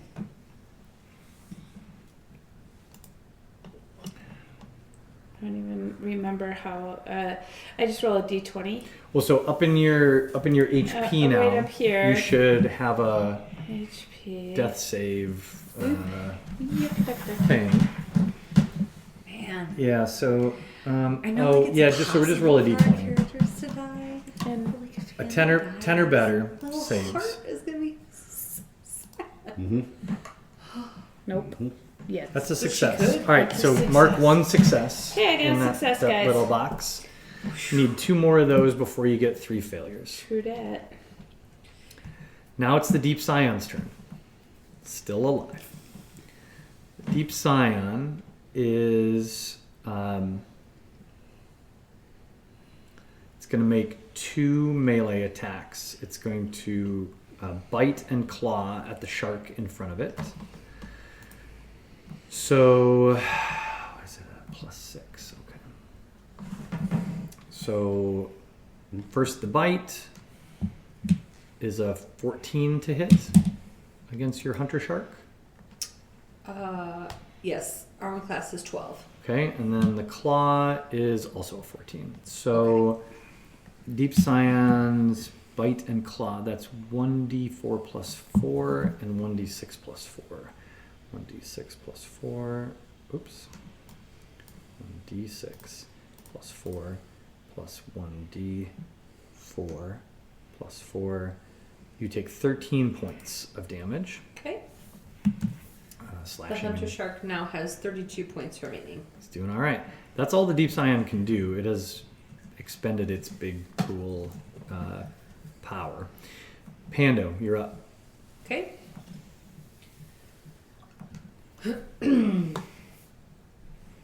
I'm going to kill him. So let me. You should. Yes. That's a good idea. I'm going to kill him.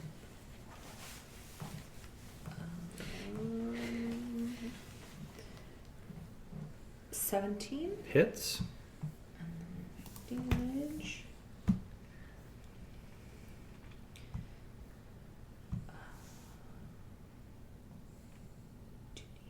Sorry, I was looking at my fairy. technically you could roll another time to see if you get a critical, but that would just be for flavor because you can't not kill him. I'm right now. assuming. Yeah. 14. Yeah, is you savage this thing Okay. and tear it apart. This tastes better than the ghoul. Yeah. It's not bad. It's not bad. In fact, there is a It's a little millisecond. fishy. a little. Millisecond where Panda goes, Sushi. Yeah. yeah. Kind of got the Shark consistency Panda of likes it. calamari. Yeah. It's not great. It's not bad. Yeah. I feel like if we were to bread this and deep Yes. fry it, it Yeah. would be Maybe really dip good. it Or in at- the- Nice at least- marinara? arrabbiata Yeah. sauce. Or at least could I get some wasabi or something? Weeks of lemon. Yeah, that's what it needs. It needs some It just needs citrus. a Yeah. little lemon. Yeah, it's just a little bland. All right, and then are you moving, staying there, or what's up? Oh, gotta hit that coral drag, man. What's up, Hunter Shark? What's up now? Where you going? There's still a ghoul next to Freya, isn't there? Yeah. Yeah, Goldie. I mean, I mean- Freya's also a corpse. Let's She's not a corpse. I'm Freya's a corpse. unconscious. Let's stick with the task at hand and the most prioritize the danger. I mean, you're looking at a broken leg where there is a trauma victim who's bleeding out. Yeah. So let's go for Coral Drake, the bleeding out victim. You're, I can't do anything. she doesn't have any other attacks, but Oh. all we're asking Yeah. is, do you want to move somewhere? Yeah. Oh, I I'm- got you. I'm Sorry, just- my bad. No, my it's bad. okay. That would be very fair. I'm just trying to decide which direction to go in. And so I'm going to move Pando here, just flanking this guy. You got it. Because I don't want to be like on the Drake. Because he'll have a move before I do mine. So Yeah. we'll see. It's Betty's turn. Oh, yeah. Betty She's should just attack Drake. done with that goal. Absolutely Ooh, done. no. I think that Betty should. attack the coral drake. She Really? should- Yeah. Yeah. Everything. Betty should Okay. attack the coral drake with everything. Again, ghouls are broken legs. Okay. Let them sit in the waiting room while we That's fine. go to the hard Betty attack will victim. go to her death and try to fight a giant coral drake. All right. Yeah, Betty's like, okay. Whatever. The ghoul screw is going to you. make an attack of opportunity. Correct. I feel like Betty was about to punch the ghoul, and Totem's like, "What are you doing?" That's a 22. That hits. Betty is going to take sorry, Betty. 7 points of slashing damage. Okay, she still has some left. And Betty needs to make a Constitution saving throw. Okay. Roll high, Betty. Yeah, Riptide Betty. Oops. Constitution. I think we said she was just a +0, but I don't. That was for. Oh, that was wisdom. Yep. So she has, I believe, a plus. Oh, I'm so sorry. I keep looking at my shark. I'm sorry. It's a lot of incoming hits. Constitution is 14 plus 2. Okay, so roll a d20 and add 2. Okay. You need an 8 or better. Okay. You did not get it. Betty is paralyzed by the I ghouls. need her better. You didn't. The Betty did not get it. So Betty, so you order Betty to attack the Drake. Yeah. And she starts floating in that direction. She's like, Yeah. all right.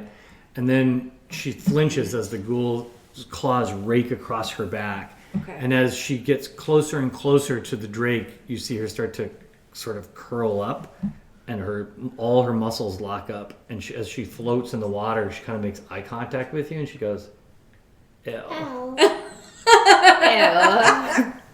She totally So would. you rolled a 7, but she had a +2. Yeah. Yeah, it's not enough. Oh, I thought you said I it thought you had said to an be an 8. 8 plus 2 8 plus would be 10 and would pass the save. I got you. It's not the total. No. I would have had to roll Got an 8. it. Betty Bye, Betty. I is love you. Betty is paralyzed. Sorry, Betty. Oops. She gets to make a saving throw every turn, but I'm not sure she's going to get that turn. I know. Well, I guess we'll find out. She's just a little snack. Now it's the ghoul's turn. Ghoul B is going to turn and attack the shark that is right next to it. Don't eat me. That is going to miss, I think, with an 8. Yeah. Ghoul D is going to charge after Betty and attack her. He's so mad. Yeah, Yeah, dude's got to chill. but it's going to be at advantage since Betty is paralyzed. That's a 12 to hit, which we decided misses. Even at advantage, she fails to hit. Yes. Betty. She's paralyzed and he can't get her. Right. She's floating. He's There's like a- the worst. Oh, he's And a- Coral Drake is fucking savage. It really is. Could Potom. really kill something. Potom, you're up. You are not Literally stunned Kill one of us. anymore. Okay. Quick question. Mm-hmm. So, Potom's got a fun trick called Catapult, where he can pick something within 60 feet and launch it up to 120 feet. Mm-hmm. Or, I'm sorry, not 120, 90 feet. Would we, being that that's a spell, would we consider that object a magic object? Or are we considering that a melee object? Because it doesn't say It so. would be a ranged attack. The attack itself does not become magical. But I think there's not a clear rule on this. So I think what I would say for catapult is that the effective range would be halved. Okay. So it could still do its thing, but for it to do the full effect, it's got to just cut Like all the 45 cut all the ranges in half. Okay.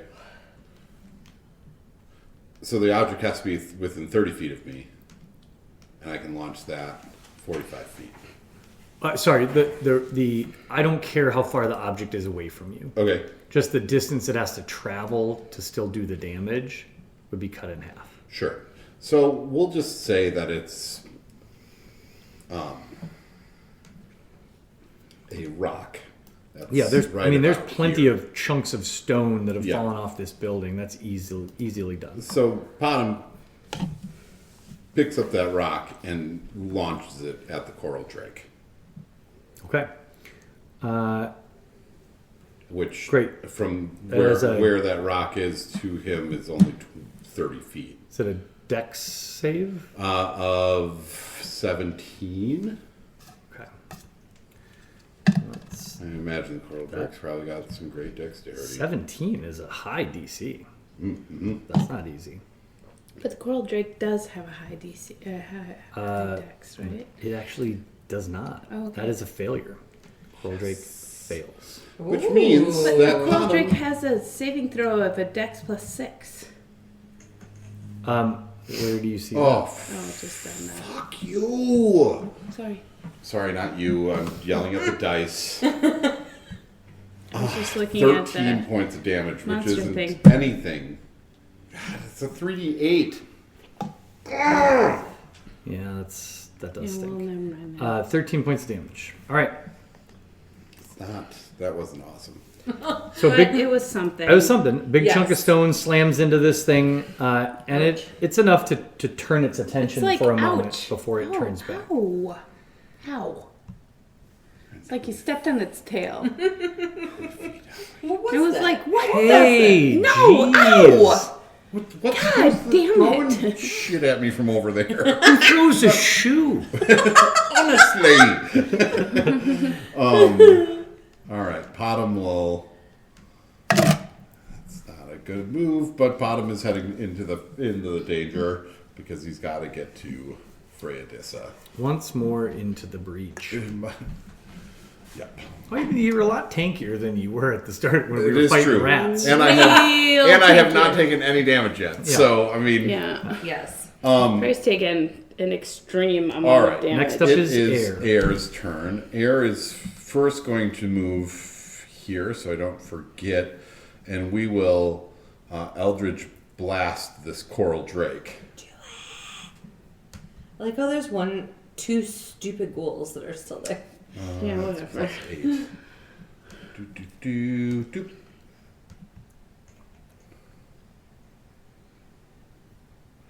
That is a 22. Hits. It sucks that this Eldritch Blast is not very powerful.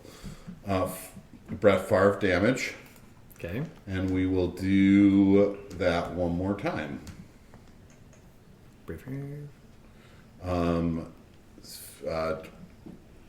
15. Misses. Okay. Air's moved. That's the end. That's it for air. Okay. Okay. Next up is the coral drake. The coral drake, when the deep scion dies, you see I don't know who notices this, maybe everybody. You see a quick bright flash in the glowing object embedded in the coral drake's forehead. And then the light dims, doesn't go out, but dims. And the coral drake goes berserk. And it starts lashing out at everything around it. So I'm going to be choosing at random what the coral drake attacks. What is... well, I mean, she's in range. Yeah. So she's one of the options. The coral drake has 4 options right now to attack, and it has 3 attacks. If it hits me with an attack, I die, right? If it hits you with an attack, it is an auto crit, which is 2 failed death saves. Jesus. It's Yeah. It has not, nothing to do with this, surprisingly. it's not good. Okay. 1, 2, 3, 4. First attack goes against Ghoul B. Sweet. 1, 2, 3, Thank 4. you. Freya disses on the floor. 1, 2, She 3, wanna 4. gonna get up, Freya get down. She wants to get up, get That's down. claw attack 2 plus 7 is 9. It misses the ghoul. Second attack is a 4. It is a bite attack against Ghoul D. Sweet. Ghoul D. Bite attack. Hits easily. That is Goldie's dead. 2d10 plus 4. 19 points of damage. Ghoul D is swallowed whole.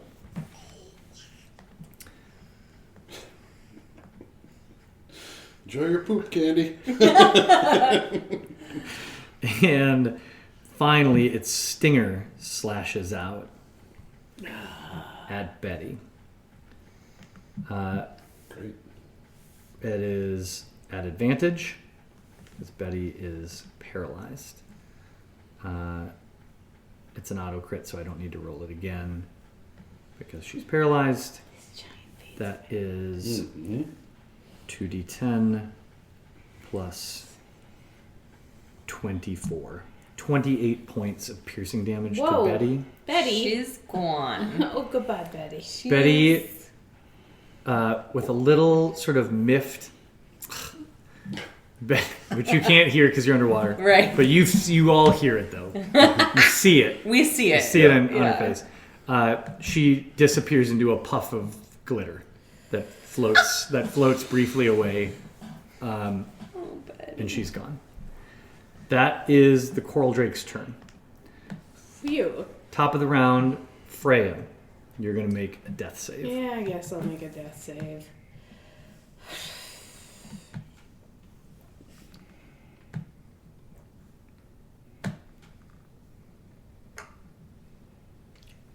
Success. Success. That's 2 successes. Does that mean we're good? She's good? No. One more. She needs 3 successes to stabilize. My right eye is actually twitching. And is still, It by the is way, actually twitching. even a stable Freya is still constantly in danger when she's laying right beneath Can't I, a as a shark, berserked. take a piece of her armor? Just You could certainly You try. hit me with something. I'll use as my action to drink my superior. Pando, it's your turn. okay. Oh, you're not awake. You're unconscious. I'm unconscious. Even if you stabilize, you're unconscious. Yeah. Yeah. So you can't drink anything. No, I know. So, So, can Pando swim over and try to bite that thing out of its head? You could try to do that. I try to do that. All right. but not like dumb. I'm not like going face it. Not like Yeah. dumb. So I'm I'm doing not, like, it in coming- like a smart way, you Yes. guys. I'm like, oh my god, Coral Drake, do you want to make out maybe? I roll to seduce the coral drake. I'm not like What do you say to the coral drake to like?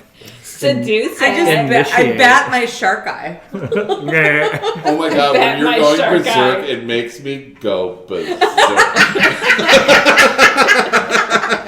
my god.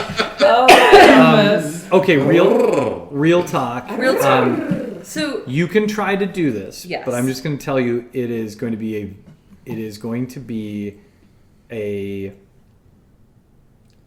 I'm going to let you do it as an attack with a much higher arm. Basically, it's going to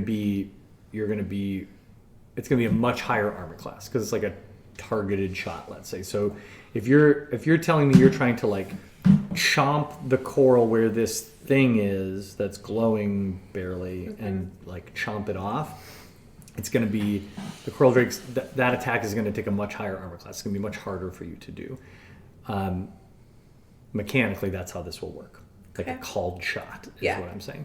And it will not do damage to the coral drake.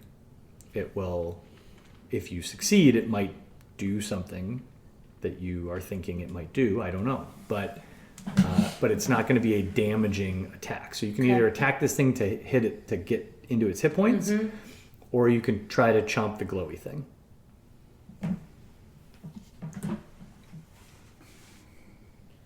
Chloe think might be its communication device, and I won't know what to do. I mean, it just seems to be the thing that is controlling. I want to try for the glowy thing. I'll tell you what. Let's do this. Yeah. Why don't you make an Arcana check Okay. since you're paying attention to the glowy thing? 17. It's pretty good. Even in your sharky body, With my sharky booty. with your sharky booty, as you're looking at this thing, I think what you notice, Panda, and you're not like a fancy wizard, but like you saw the interaction between the death of the deep scion. You killed the deep scion. And you notice that immediately upon the death of the deep scion, the thing in this thing's in the drake's forehead reacted. It flared and then dimmed substantially.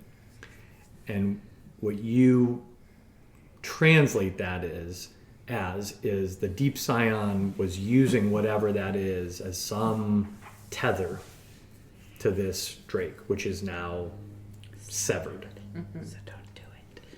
That's what I can tell you. Gotcha. That's what you So- could infer from this. So I'm thinking that that it held a purpose, but that purpose is potentially no longer a threat to us because the thing that was controlling it is dead. I'm almost dead. We understand. And there's only been one round since that been- happened. Yes. So Yes. we It's just been need you to 6 be patient. seconds Yes. since your untimely demise. Yes. 12 seconds, guys. Almost 12 seconds. We're not to the end of this round yet. Okay. Yes. It's been 6 seconds. It's been 12 seconds for you. 12 seconds for me. I can't cast anything in this shark form. You know that, right? Okay, that's fine. No, I'm just Telling saying. you, I don't want to die, guys. I We mean, risk. you can drop the shark form. I can, and then I can't get back in it. Just kill True. that coral drake. Yes. Do what you can for the coral Yes. drake. So I agree. have to at least It's try. cool. So I'm gonna go for the coral Cool, you guys. drake. I'm cool. I'm cool. I'm Just cool. down here. If I go out of shark form, I can't go back in. I have no more wild shapes. So I'm going to still attack with the shark form. All right, you're going Coral Drake? Yes. All right. And I'm not focused on the device because my Arcana taught me that All right. perhaps it's not a threat anymore. So, the Coral Drake, it has taken damage, Mm-hmm. so you're attacking at advantage. Okay. I love that. This is good. Shark powers. Yes, shark powers. Bloodthirsty.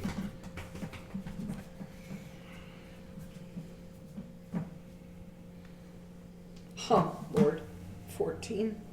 14 plus. Oh, yeah. Oh, yay.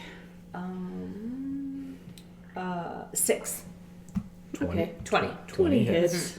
Do your sharky damage. Thank you. D8. It's a good thing you were at advantage with that natural 1. I know, right? Although that did come second. Yeah, a good point. 2d8. Plus 5 plus 4. 9 piercing damage. All right. Take a little chomp out of the coral drake. Mm-hmm. It's not happy about it. I would imagine.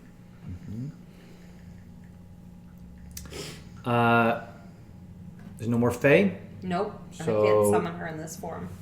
so that's it. Ghouls. Ghoul B is going to swim a short distance and attack Punch, punch. the hunter shark. Doesn't have much left. I mean, Ruby, that's but it's not what I needed the Ghoul Bee to do at all. Ghoul B is untouched still, but it only rolled an 8, so I don't think that's going to hit the hunter shark. So Ghoul B just Ghoulby just keeps walking around Ghoul B doing nothing. be worthless. All the other ghouls are down. Pot Panem moves the 20 feet to Freydisa, and in his bubbly You went to lay on hands and the for the bubbly first lay time? on, it goes, check this out, and lays on his lightning gauntlets, yells clear, Yes! and heals for 5 points. Yay! Nice. Yay, yay! Essentially, lay on hands. Yeah. Paladins, man. They're the multi-tool of combat in D&D. Do all the things. Why is And- that not working? Also, when you have an Iron Man suit, you can make it look any way you want. Yeah, it's cool. I like it. I like it. Especially with thunder gauntlets. Okay. Yeah. Phew. Yeah. All right. Ba-doom! So Freya's body, lying at the bottom of the ocean, convulses with this wave of energy that passes through it, and it looks like electricity, but it's not. It's a shaped charge that sort of restarts Freya's heart, and I mean it is electricity, but magically charged. I passed the durability regenerator through the fingertips of my gloves. It's really, really neat. Yeah. And not all, but some of the most vicious tears in Freya's body close a bit, and the blood that has been seeping out of her into the water around you reduces somewhat. Yeah. You're She's still really hoping that the Coral-Drake doesn't notice. you're have still an 5 hit absolute hot mess, to be Yeah. clear, but you are now conscious. You are now conscious. Potem, anything else on your turn? That's your action and movement. Yeah, I get a bonus action. Let's just see what bonus actions we have.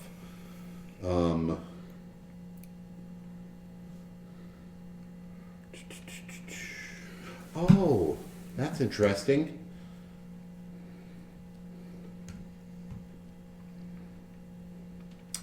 Potem casts Sanctuary on Freydisa. Thank you. You ward a creature within range against attack until the spell ends. Any creature who targets the warded creature with an attack or a harmful spell must first make a wisdom saving throw. On a failed save, the creature must choose a new target or lose the attack or spell. This spell doesn't protect the warded creature from area effects such as explosion or fireball. Excellent. If the warded creature makes an attack, Sanctuary- casts a spell, or affects an enemy or deals damage to another creature, the spell ends. Sanctuary is a bonus action. It is a bonus action. Okay. Nice. That's Yep. really good. And I'm sure that it would just be Potem extending his shields around Freydisa. Yeah. Yeah. I would actually argue that this is a little different. Okay.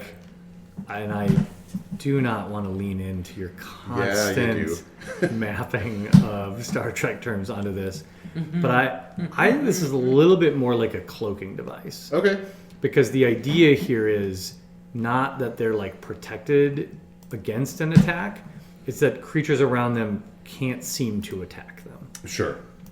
So it's like a confusion, like they can't. yeah, so like I know you're there, but I can't get at you is kind of the idea. And so a cloaking device is not a perfect metaphor either, but Sanctuary is a weird spell. Yeah. It's not a shield, but it's almost like you're not quite there. Okay, well, so then we're going to just borrow from a different fandom. It is a perception filter from Doctor Who. So I just can't quite see her. Yeah, I like it. I like it. Yeah, it's a perception filter. I call this a perception filter. Excellent. All right, so Freya, I don't think this looks like anything to you. But But a piece of string with a key on it that he's placed around your neck. yeah, it probably, maybe there's like a buzz to your skin. Okay. Something like that. All right, very good. Air is up. I would suggest that at this point, Air's probably going sword. That's where her big damage lives, Yeah. and And she is close enough to. Yeah. I mean, would close enough in a. especially now that her sword is a great sword, How do we get her there? keeps growing. All right. Well, She can get there. We're gonna just fudge it a little bit. D&D fudging because I've Yeah. been. She can get there. She's got some reach. Are we flanking the Oh yeah, battles she's got 30 feet, which or 35? would be 15. 15. Yeah, I've only been moving her bottoms, so I mean, Oh yeah. she's there. She could have been there last turn. All right, so it's a +9. And again, just because this is stuff that is not like normal for you, she would No bottom, no. It's not me. It's Air. Air rolled the one. she would be also Hexblade's cursing this thing. Oh yeah, that's definitely a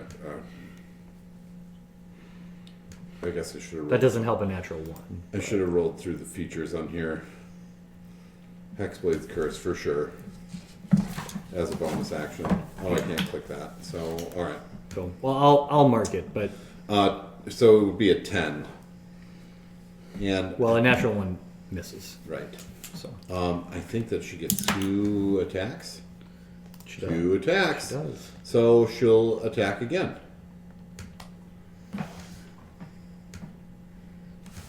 Also, you volunteered me to do this job. Sweet. So you can't say no bottom when I roll a 1 because you could have actually been doing this yourself. Except I took 113 27. points of damage 27 and didn't die instantly. definitely works. Okay. That was an 18, right? It was an 18. Okay. Because with Hexblade's Curse now, she crits on a 19. So it was very close. Oh. But it wasn't one. Do. Yeah. So 2d6 plus 6. 2d6 plus 6 plus 3. Because of the 2d6. curse. 12, 15 points of damage. Okay, good. All right. Nice.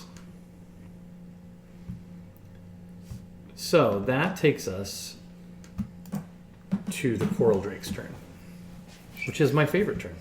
Not my favorite turn. It's good. It's good times. We're having a good time. This is a scary time. These are dark times. All right.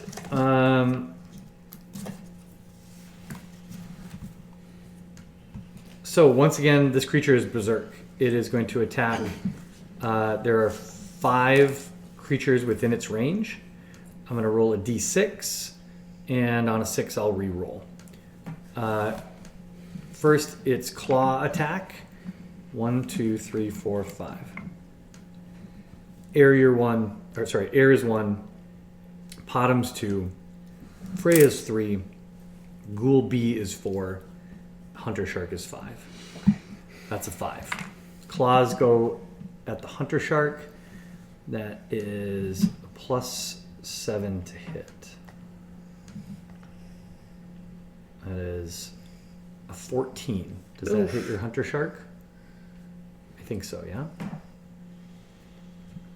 Does it hit? Court? I am so sorry. There's That's okay. a mini crisis. Oh, no worries. Oh, All good. crap. Nope, all good. 14 hits? Your shark, I thought I had a 12 armor class. Has a 12 natural armor. Yeah. Okay, so 14 is going to hit. Okay. It is going to, with claws, take 4d8 plus 4 slashing damage. That's 15 points of slashing damage Okay. to your shark buns. To my little sharky bones. I still have 17 hit points. Okay. Second attack is going to be its bite. That is a 6. I'll re-roll. That is a 6. I'll re-roll. That is a 1. Air is going to suffer the bite attack, which is a 17 to hit. Air's armor class is a 17. So the bite is going to do 2d10 plus 4. That's 21 points Jesus. of piercing damage to Air. That's the first damage Air's taken in this combat, so that's good for her, but that's But it does take almost away half of her. It's almost max damage. That's wicked. Let me just check if Hexblade's Curse is a concentration. No, it is not. All right, and then the final attack is the creature's Stinger. That's a 5. Back to you, Hunter Shark. It is a 19 to hit, plus a lot. So it definitely hits. Stinger attack does 2d10 plus 4 piercing damage. Don't let me. That's max damage. Your shark takes 24 points of piercing damage. 24? In addition? I'm not a shark anymore. Full stinger slammed into you. How much hit points did your shark have? 17. Okay, so the rest of that damage rolls over. Okay. So you Pando herself takes 7 points of piercing damage, and I need her to make a Constitution saving throw. Goodness. Okay. As so 7 a points glob damage. of poison is pumped into your now elven Stop body. pumping poison.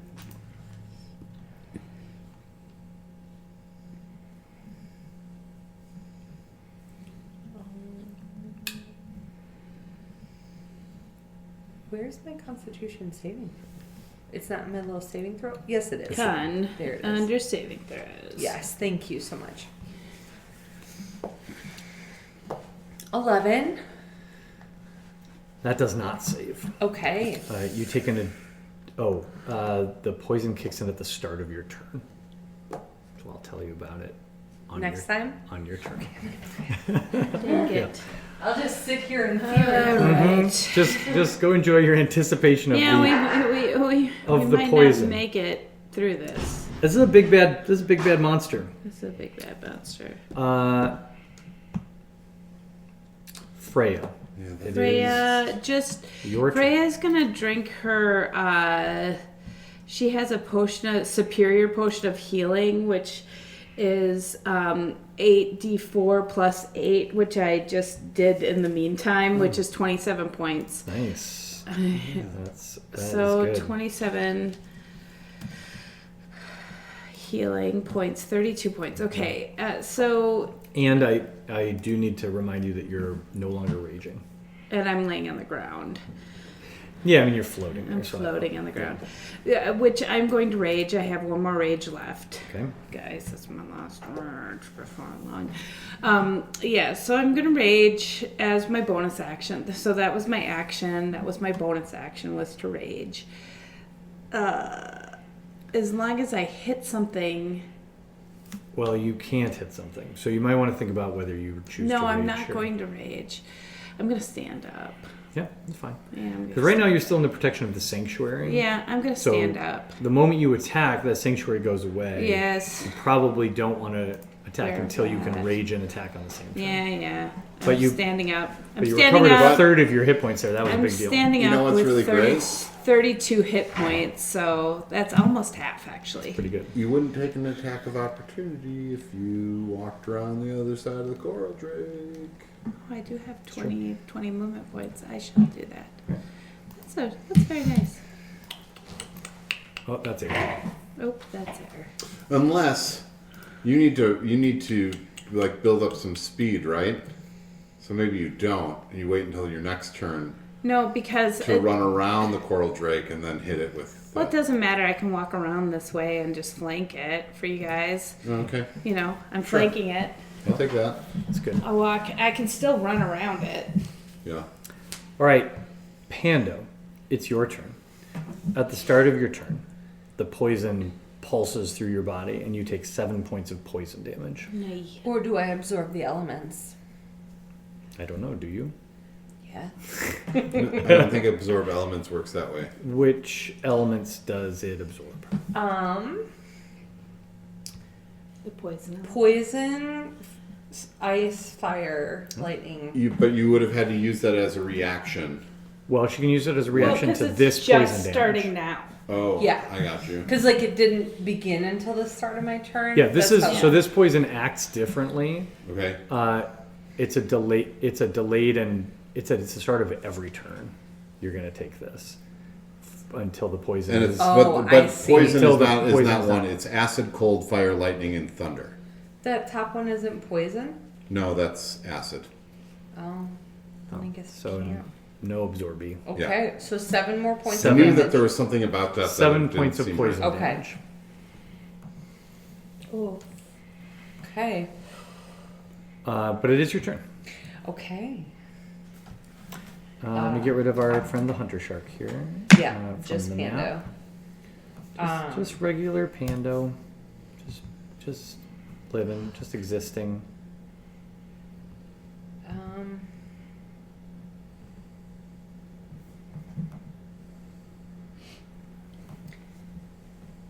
Can I summon as a bonus action? That summon Fae. That Yeah. spell is not a No, bonus that's action. that's an not action. okay. Okay. Then I guess I try to. I have so many fucking fire moves. Those do not work under here. You're alive? Mm-hmm. Yep. Okay. Then I guess Primal Savagery.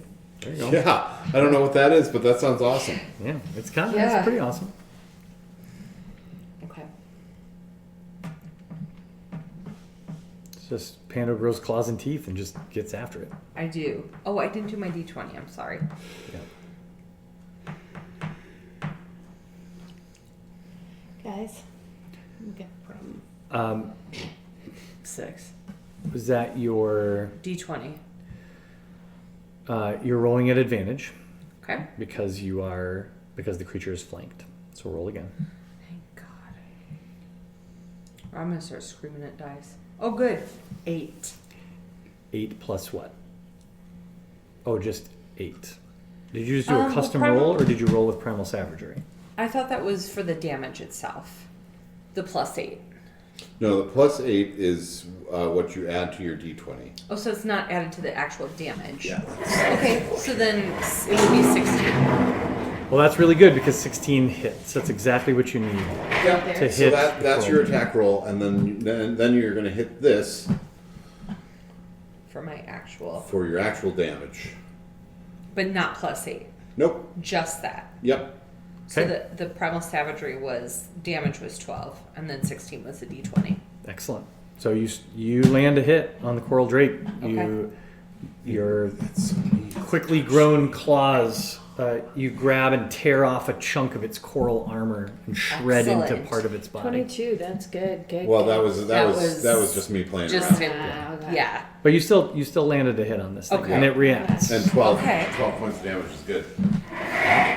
Better than none. It is literally better than none. All right, it's Ghoul's turn. Goolby. Ghoulby. Goolby, I cannot believe he's still hanging out. Ghoulby. Ghoulby is gonna attack Potom because why not? That is an 18 to hit. And I have an armor class of 18. That'll hit. Why doesn't that win? Why doesn't my armor Ghoulby class is win? gonna drop 8 points of slashing damage on you, and I need you to roll a Constitution save. Damage. Con save. Tricksy little Ghoulby just hanging in there. 18. You're fine. Yeah. I got stupid con save. No, I have a stupid intelligence save. I have a pretty good con save. Yeah. And it is your turn, Potom. Oh, I really want to. Okay. You know what? This is what we're gonna do.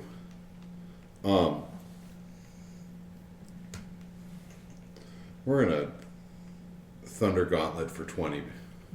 Not a natty 20. Thunder Gauntlet. Yeah. Yeah, that but hits. that ghoul. Nice. That just. Oh, that's on the ghoul. Oh yeah. Yeah. Okay. Yeah. Well, that. Because Potom just got scratched, and he's like, "What the?" Yeah. Well, that super hits the ghoul.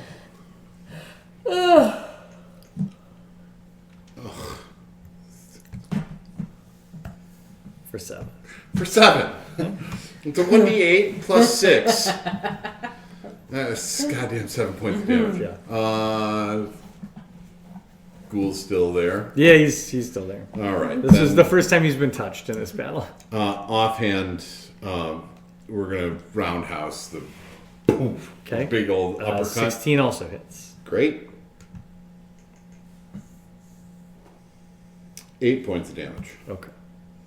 Not yet. Still around. He's missing some limbs. Like lightning shoots Ghoul's out like, the top of his head, and he's like, He's shaking, but he's still looking at you.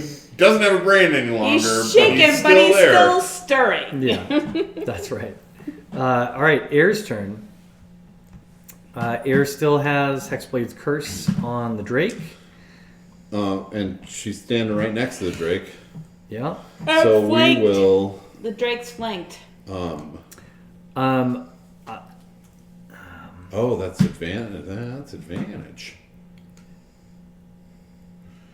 So that means d20 plus 9.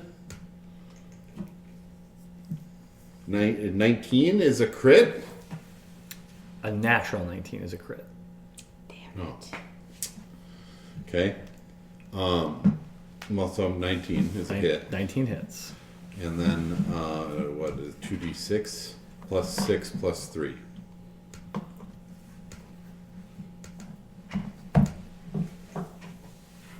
Oh, that's some good damage, Air.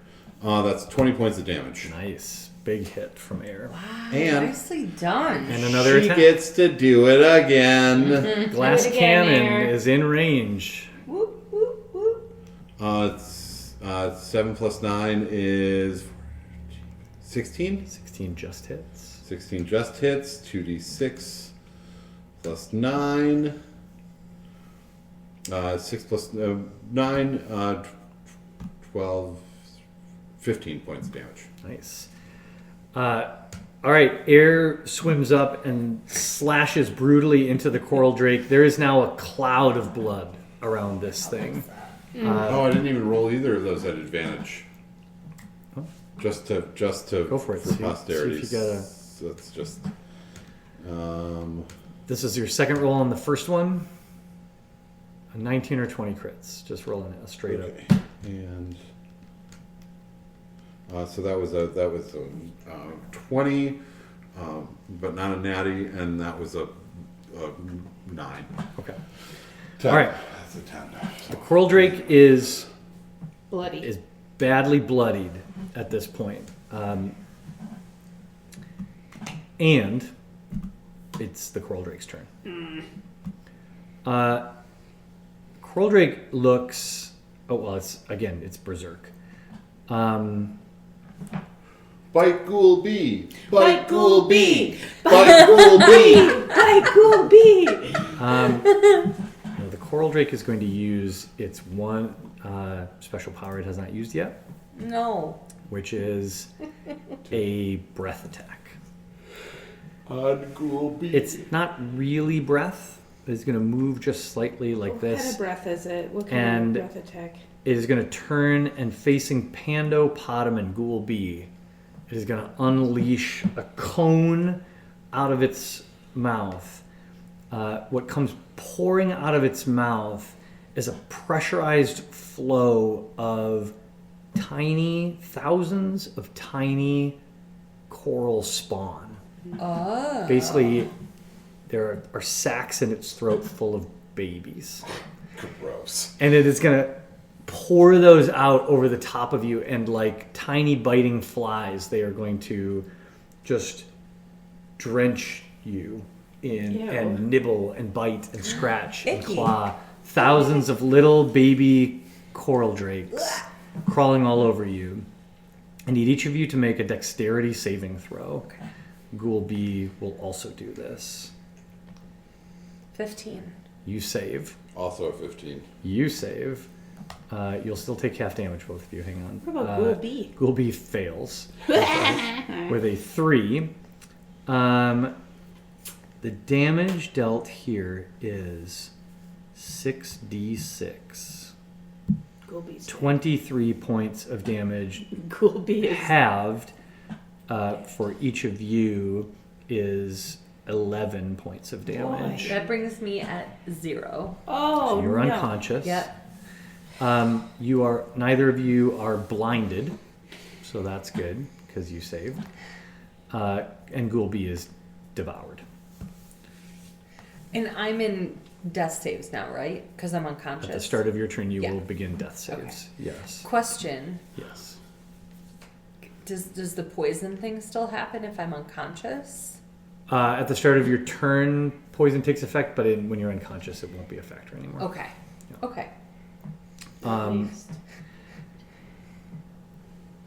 That is the Drake's turn. Freya, you're up. Freya's gonna rage bash.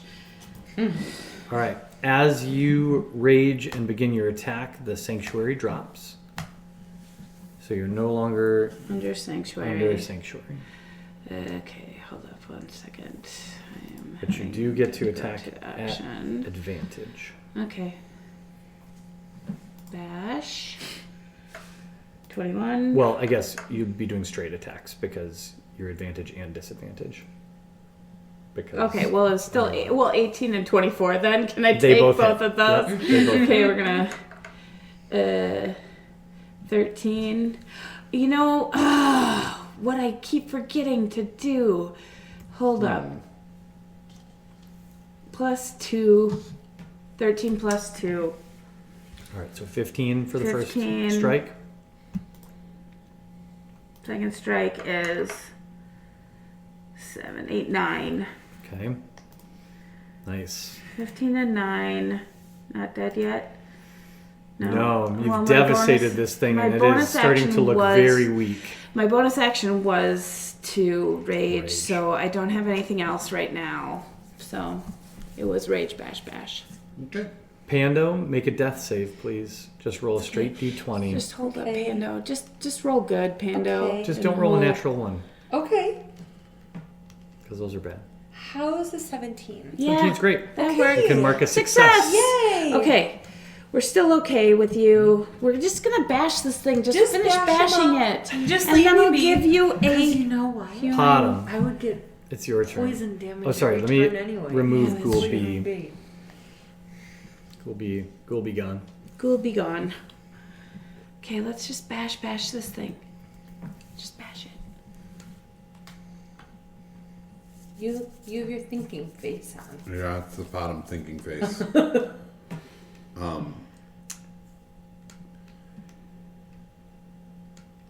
Bottom. Oh, that's panning. Bottom moves next to Pando and lays on hands. Uses his dermal regenerator to She could use her legs again. restore 10 points of 10 points of damage. No, Nice. 10 hit points. Does You that? heal for 10. Okay.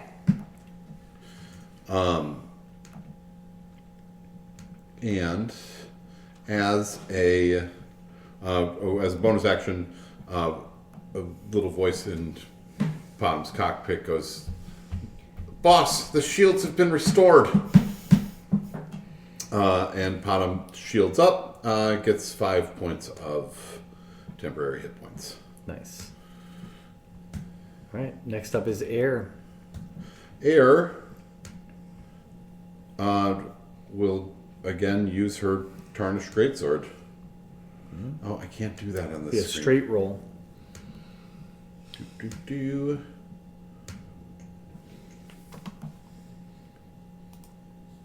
14 Misses. misses. Because 15 just hits. 16 just hits. Oh, air. Air. Swing and a miss. Yeah. I think so. Air a little off balance from watching Panda go down.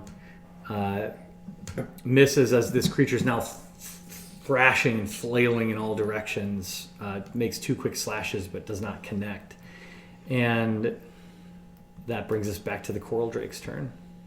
Coral Drake's going to make 3 attacks. Those are going to be at random. 1, 2, 3, 4. Air is 1, Bottom's 2, Pando 3, Freya 4. First attack is a 1. That's against Air with the claws. That is going to be 26 to hit, which definitely hits. Claws do 4d8 points of damage plus 4. That's 25 points of slashing damage to Air, bringing her to 5 hit points. That's taking her down there. Next attack by the Coral Drake is a 4. That's going to Dang be it. Freya. That is with her bite. She attempts to bite Freya and rolls a 4 plus 7 is 11. That does Misses. not hit. Last attack is with the Stinger. That is a 3. 3 is Pando. Pando, another. You just pop back up, and it's time for Right. another Stinger coming at you. I'm like, oh. That is 23 to hit. Oof. You will take That hit. 2d10 plus 4. No. 16 points of piercing she's down damage. again. In half or 16? 16. I'm done. At least it wasn't over 20. 'Cause Right. then you would be dead. Right. The It's true. It's true. Down again. That's the Coral Drake's turn. Top of the round, Freya. Okay, Freya's gonna bash to start. Bash it up, Freya. Freya's gonna bash it up. Okay, hold up 1 second. Attack. Where is it? Bash. Oh, natty 20. 28. All right, crit. What Let's does do crit mean? a critical strike. Which means what? It means you do the maximum, with my rules, you do the maximum damage you possibly could, Okay. plus you roll the dice again and add that to it. Oh, so the So- maximum damage. So I have a 46 plus 5. Yeah, so 4d6 Is is 24, 24 plus 5 31. is 29. Oh, yeah. Plus you would roll 4d6. Not plus 5, though. not +5. 46. Which you can We'll adjust just go like this. from here. Don't do this because it'll plus the 5. Just do that 4, 2, 3, 4. There you are. 17. 29 plus 17. Okay, hang on. Sorry. Because you rolled a crit, D&D Beyond was applying the traditional rules. That's why it's at 4d6. Kimba's Talent actually does 2d6 plus 5. Oh, I'm sorry. I see. 2d6. So Yeah, it yeah. was altering. D&D Beyond was Yep, altering yep, yep. for you. Okay. So your Oh, max I damage see. is 12 plus 5 is 17. You Plus do an additional plus 17. another 2d6. Plus another 2d6. Oh, yeah, yeah. So roll 2d6. 8. So 8 plus 17 is 25. Okay, 25. What does it look like when Freya slays the coral drake? Oh, the coral drake explodes into 1,000 tiny little dead coral drakes that splatter everywhere. And then its babies spill out and turn upside down and float up to the top. Exactly. They all go belly They up. all go belly up. They do. It goes 1,000 little babies belly up. Excellent. brilliant. Excellent. So Freya, after popping back up, recovering somewhat, goes into a manic rage and just starts pounding over and over and 'Cause that was over only again one on the time. on the coral hide of this Like huge drake. screaming, but like That was, Yeah. that was Scream- in one. I was screaming. potentially going to hit it 3 times, but I only hit it 1 time with a critical hit. Until at some point the cracks start to splinter through the coral carapace of this long drake, and something about the repeated blows over and over and over again, almost like a metronome. There starts to be a resonance that starts to shake through the flesh of this coral drake until suddenly chunks of its armor are just falling off, and she finally slashes all the way through this thing's neck, deep into the area where these sort of mommy sacks are hidden, and Mommy says. and clouds of these babies erupt from the open wound, along with gouts of blood Dead babies. and dead babies everywhere. And the coral drake sinks slowly to the bottom. Your party, I'm going to assume, quickly applies first aid to Pando. Yeah, and Potom this time goes, "You are fixed. I missed saying it last time, so maybe you were confused." That was the problem. That was the problem. Here's the other problem, guys, is that Frey's out of rages. I need a long rest, Okay. and it's not going to last out our breath. So we're gonna pause our session here in the What's heavy my healing numbers? in the heavy breathing and blood Yeah. of the moments post battle. A couple things. You have 1 hit point. Thing number 1, you have 1 hit point. Thing number 2, when we come back, we'll pick up right from the moment after this encounter ends. But the last thing you see as the drake sort of crumbles into a mass of loose flesh and piles of coral rubble is that glittering object in its forehead separates and falls gently to the ocean floor. And what it is a gently glowing crystal rod about 2 feet in length. Thin, but clearly not natural, not naturally shaped. It's smooth with rounded edges.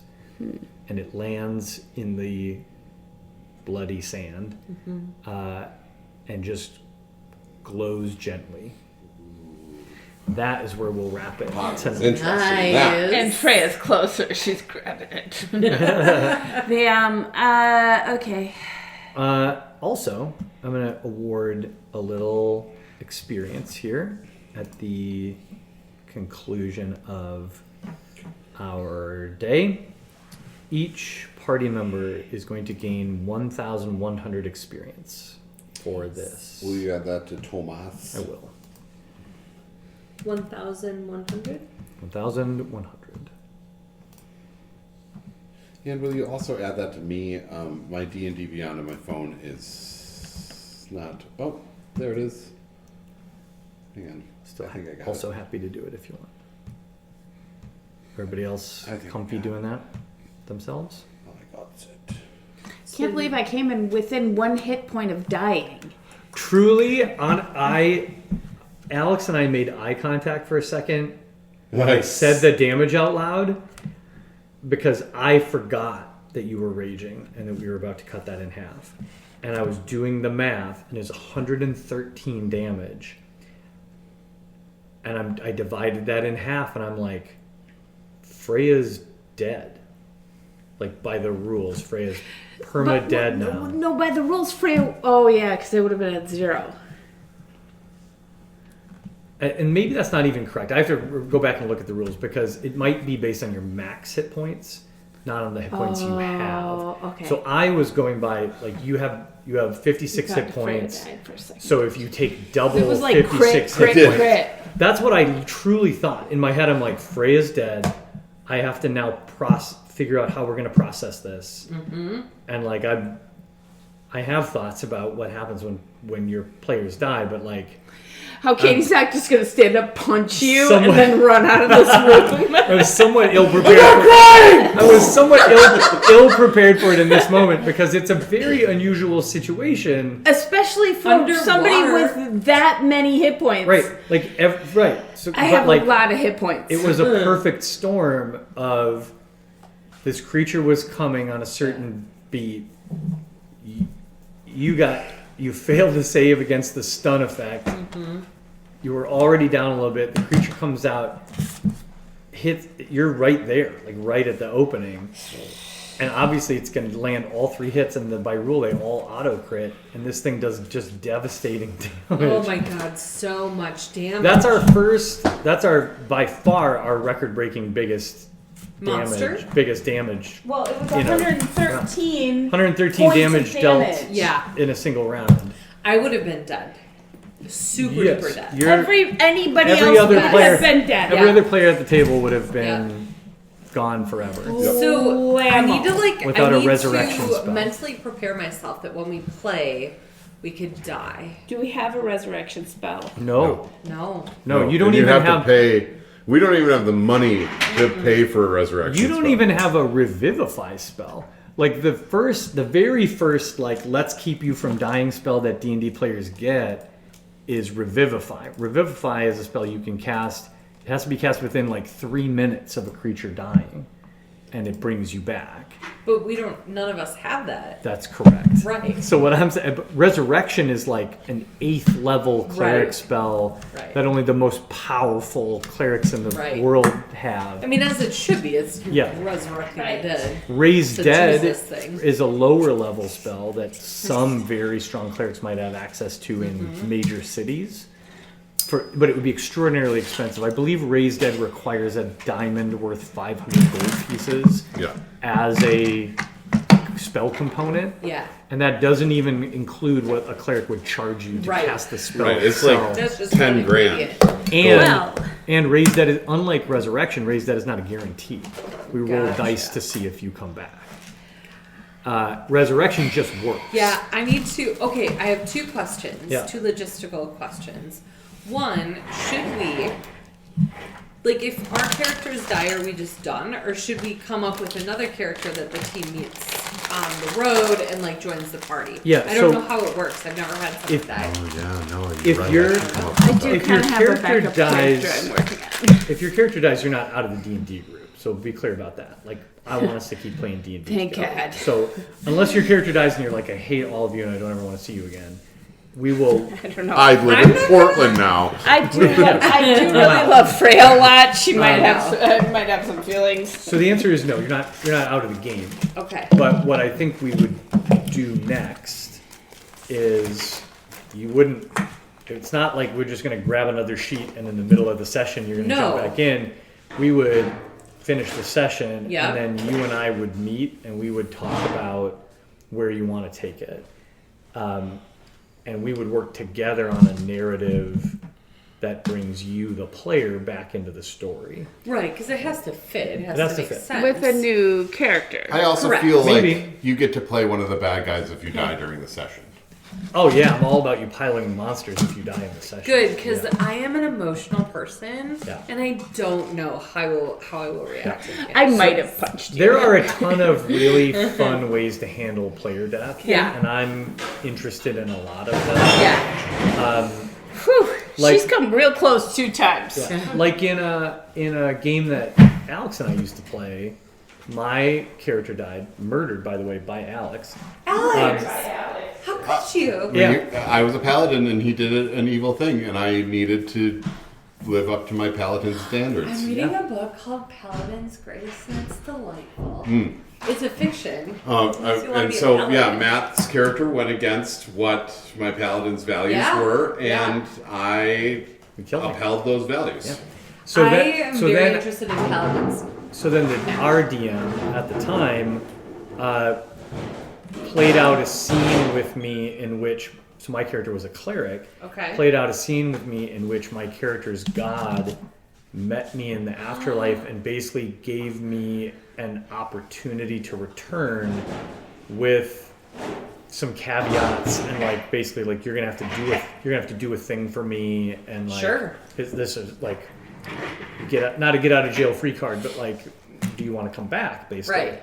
And It has some strings attached. yeah, and my character decided not to come back. Gotcha. And instead, I made up a new character, and Yeah. we found a way to weave that character in, and they met that character later. But like, there's so many cool ways to do it. Okay. Like I've read about DMs who. So you aren't just like I was like, do I just like come and then like watch you guys No, no. play? I seems sad. read about a DM who had a TP. Because death is the end. There's nothing after. There's no more games. It's the atheist version. You're dead. You're gone. No, You're done. you're tree food now. Yeah. And actually, you might as well just leave the room because you can't know any of the Go rest of stand this. in the corner Yeah, you and can't stare at the interact with the wall. world either. You don't see anything, you don't perceive anything. Just go sit in the closet. I have another logistical question about Pando. There are different spells that I want her to do. Yeah. Like, does it have to be like a long rest and then she has different spells that she Yeah, can? so for Pando, Yes. to reset the spells that are available to her, Yes. that happens at a long rest. So Okay. any long rest, Then I can. you can be like, oh, let me fiddle with this. What other Yeah. spells can I have I available? know what I want to change them to. So I just didn't know how that happened in the game. Yeah, that's all you have to do. Just reconfigure them on a long rest. Okay, Uh, and then just is change it them in D&D Beyond. helpful for people to know, like, It's probably helpful for your. narratively, if It's probably Panda's, helpful for like- your teammates to know. like what I have? Yeah. Just like tactics wise. Yeah. And that could be above the table. Like Okay. I don't think it has to be like Pando rolls out of bed and she's like, guys, Story time. Come kid. gather around. I can summon chipmunks now. Like Oh, don't tease me. We're playing with the It'd be bird. amazing.